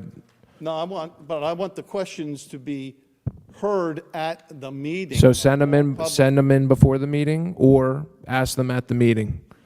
And the prior Friday would be early enough to send them in? You can send them in the morning of. Okay. You know, send them pursuant to the notice that's on the city website. Mr. Crowley? Now, I approach the microphone to tell you about what I came here to talk about originally, and it won't be long. A couple of months back, let me preface that. I am actually speaking for the TPA at this point. A couple of years ago, TPA initiated an enrollment effort, an outreach program. And in that time, we've probably, I'm ballparking here, but we've increased our membership between 300 and 400%. In addition to that, we've increased our revenues and resources to do a lot of things we could never do before. Now we have a little bit of money, and a couple months back, the TPA kicked around an idea, which I'll give credit to Bill Seeger for, because it was his idea as vice president. And that was to take some of our money and recognize that we do appreciate the students of Cape May and the kids who live here and go to school here. And so we instituted a $1,000 scholarship for a graduating senior who lives in Cape May. Doesn't matter where he lives, Coast Guard base, we don't care. The applications were sent out to all of the guidance directors. And it's interesting to note that Cape May kids go to schools all over the county, and some go to schools in Cumberland County. We have several students who go to the Vineland prep schools as well. Anyway, the applications have been out. They're in the guidance offices. They're due back on the, what is it, Bill, the 22nd of May, April? I think it's 22nd of April. Yeah, April 20th. And so we're trying, we've done all this, and the thing is out there, but in the past, we wanted to, just recently, we wanted to make sure that we're reaching everybody we could with this program. So we sent out a press release, and a press release to the media, Star and Wave was going to publish it, I believe, but they haven't, and they haven't said they wouldn't. But one newspaper said it wasn't news, and they're not going to publish it. So, long and short of it is, our request to you is if you can see your way clear to post this announcement on the city website to give another couple weeks to any kid in town who hasn't heard from his guidance counselor to get on board with this program. If he wants to tap into the $1,000, it's open to any kid who lives in Cape May and goes to any secondary high school that's accredited by the state of New Jersey. And it's to be used for anybody who's enrolling in a 4-year degree program. He doesn't have to finish it, he has to enroll in it, or she. And so what I'd like you to do is please take this press release, and if you can, pop it on the city website as a last chance invitation to our That's great. Thank you. and again, Dennis, could you email the manager an electronic version of that? Sure. Do you have I electronic? just gave one to the manager. But yeah, that's good. Sometimes it's better to have an electronic version. Thank you. Bill's got Bill wants to talk about some of the details about the process, but long and short of it is, we'd like to recognize one of our own who's done a good job for 12 years. And here's a little something to help you over the financial hump of the first year in school. Thanks. Very nice. That's great. We will get this on the website. Awesome. Okay, any other comments? Motion to adjourn? So moved. Thank you, everybody. Have a nice evening. Time is 10:26. 10:26. No, I don't think so. You could have it, though. You sure? Take it. I don't want to use it. Yeah.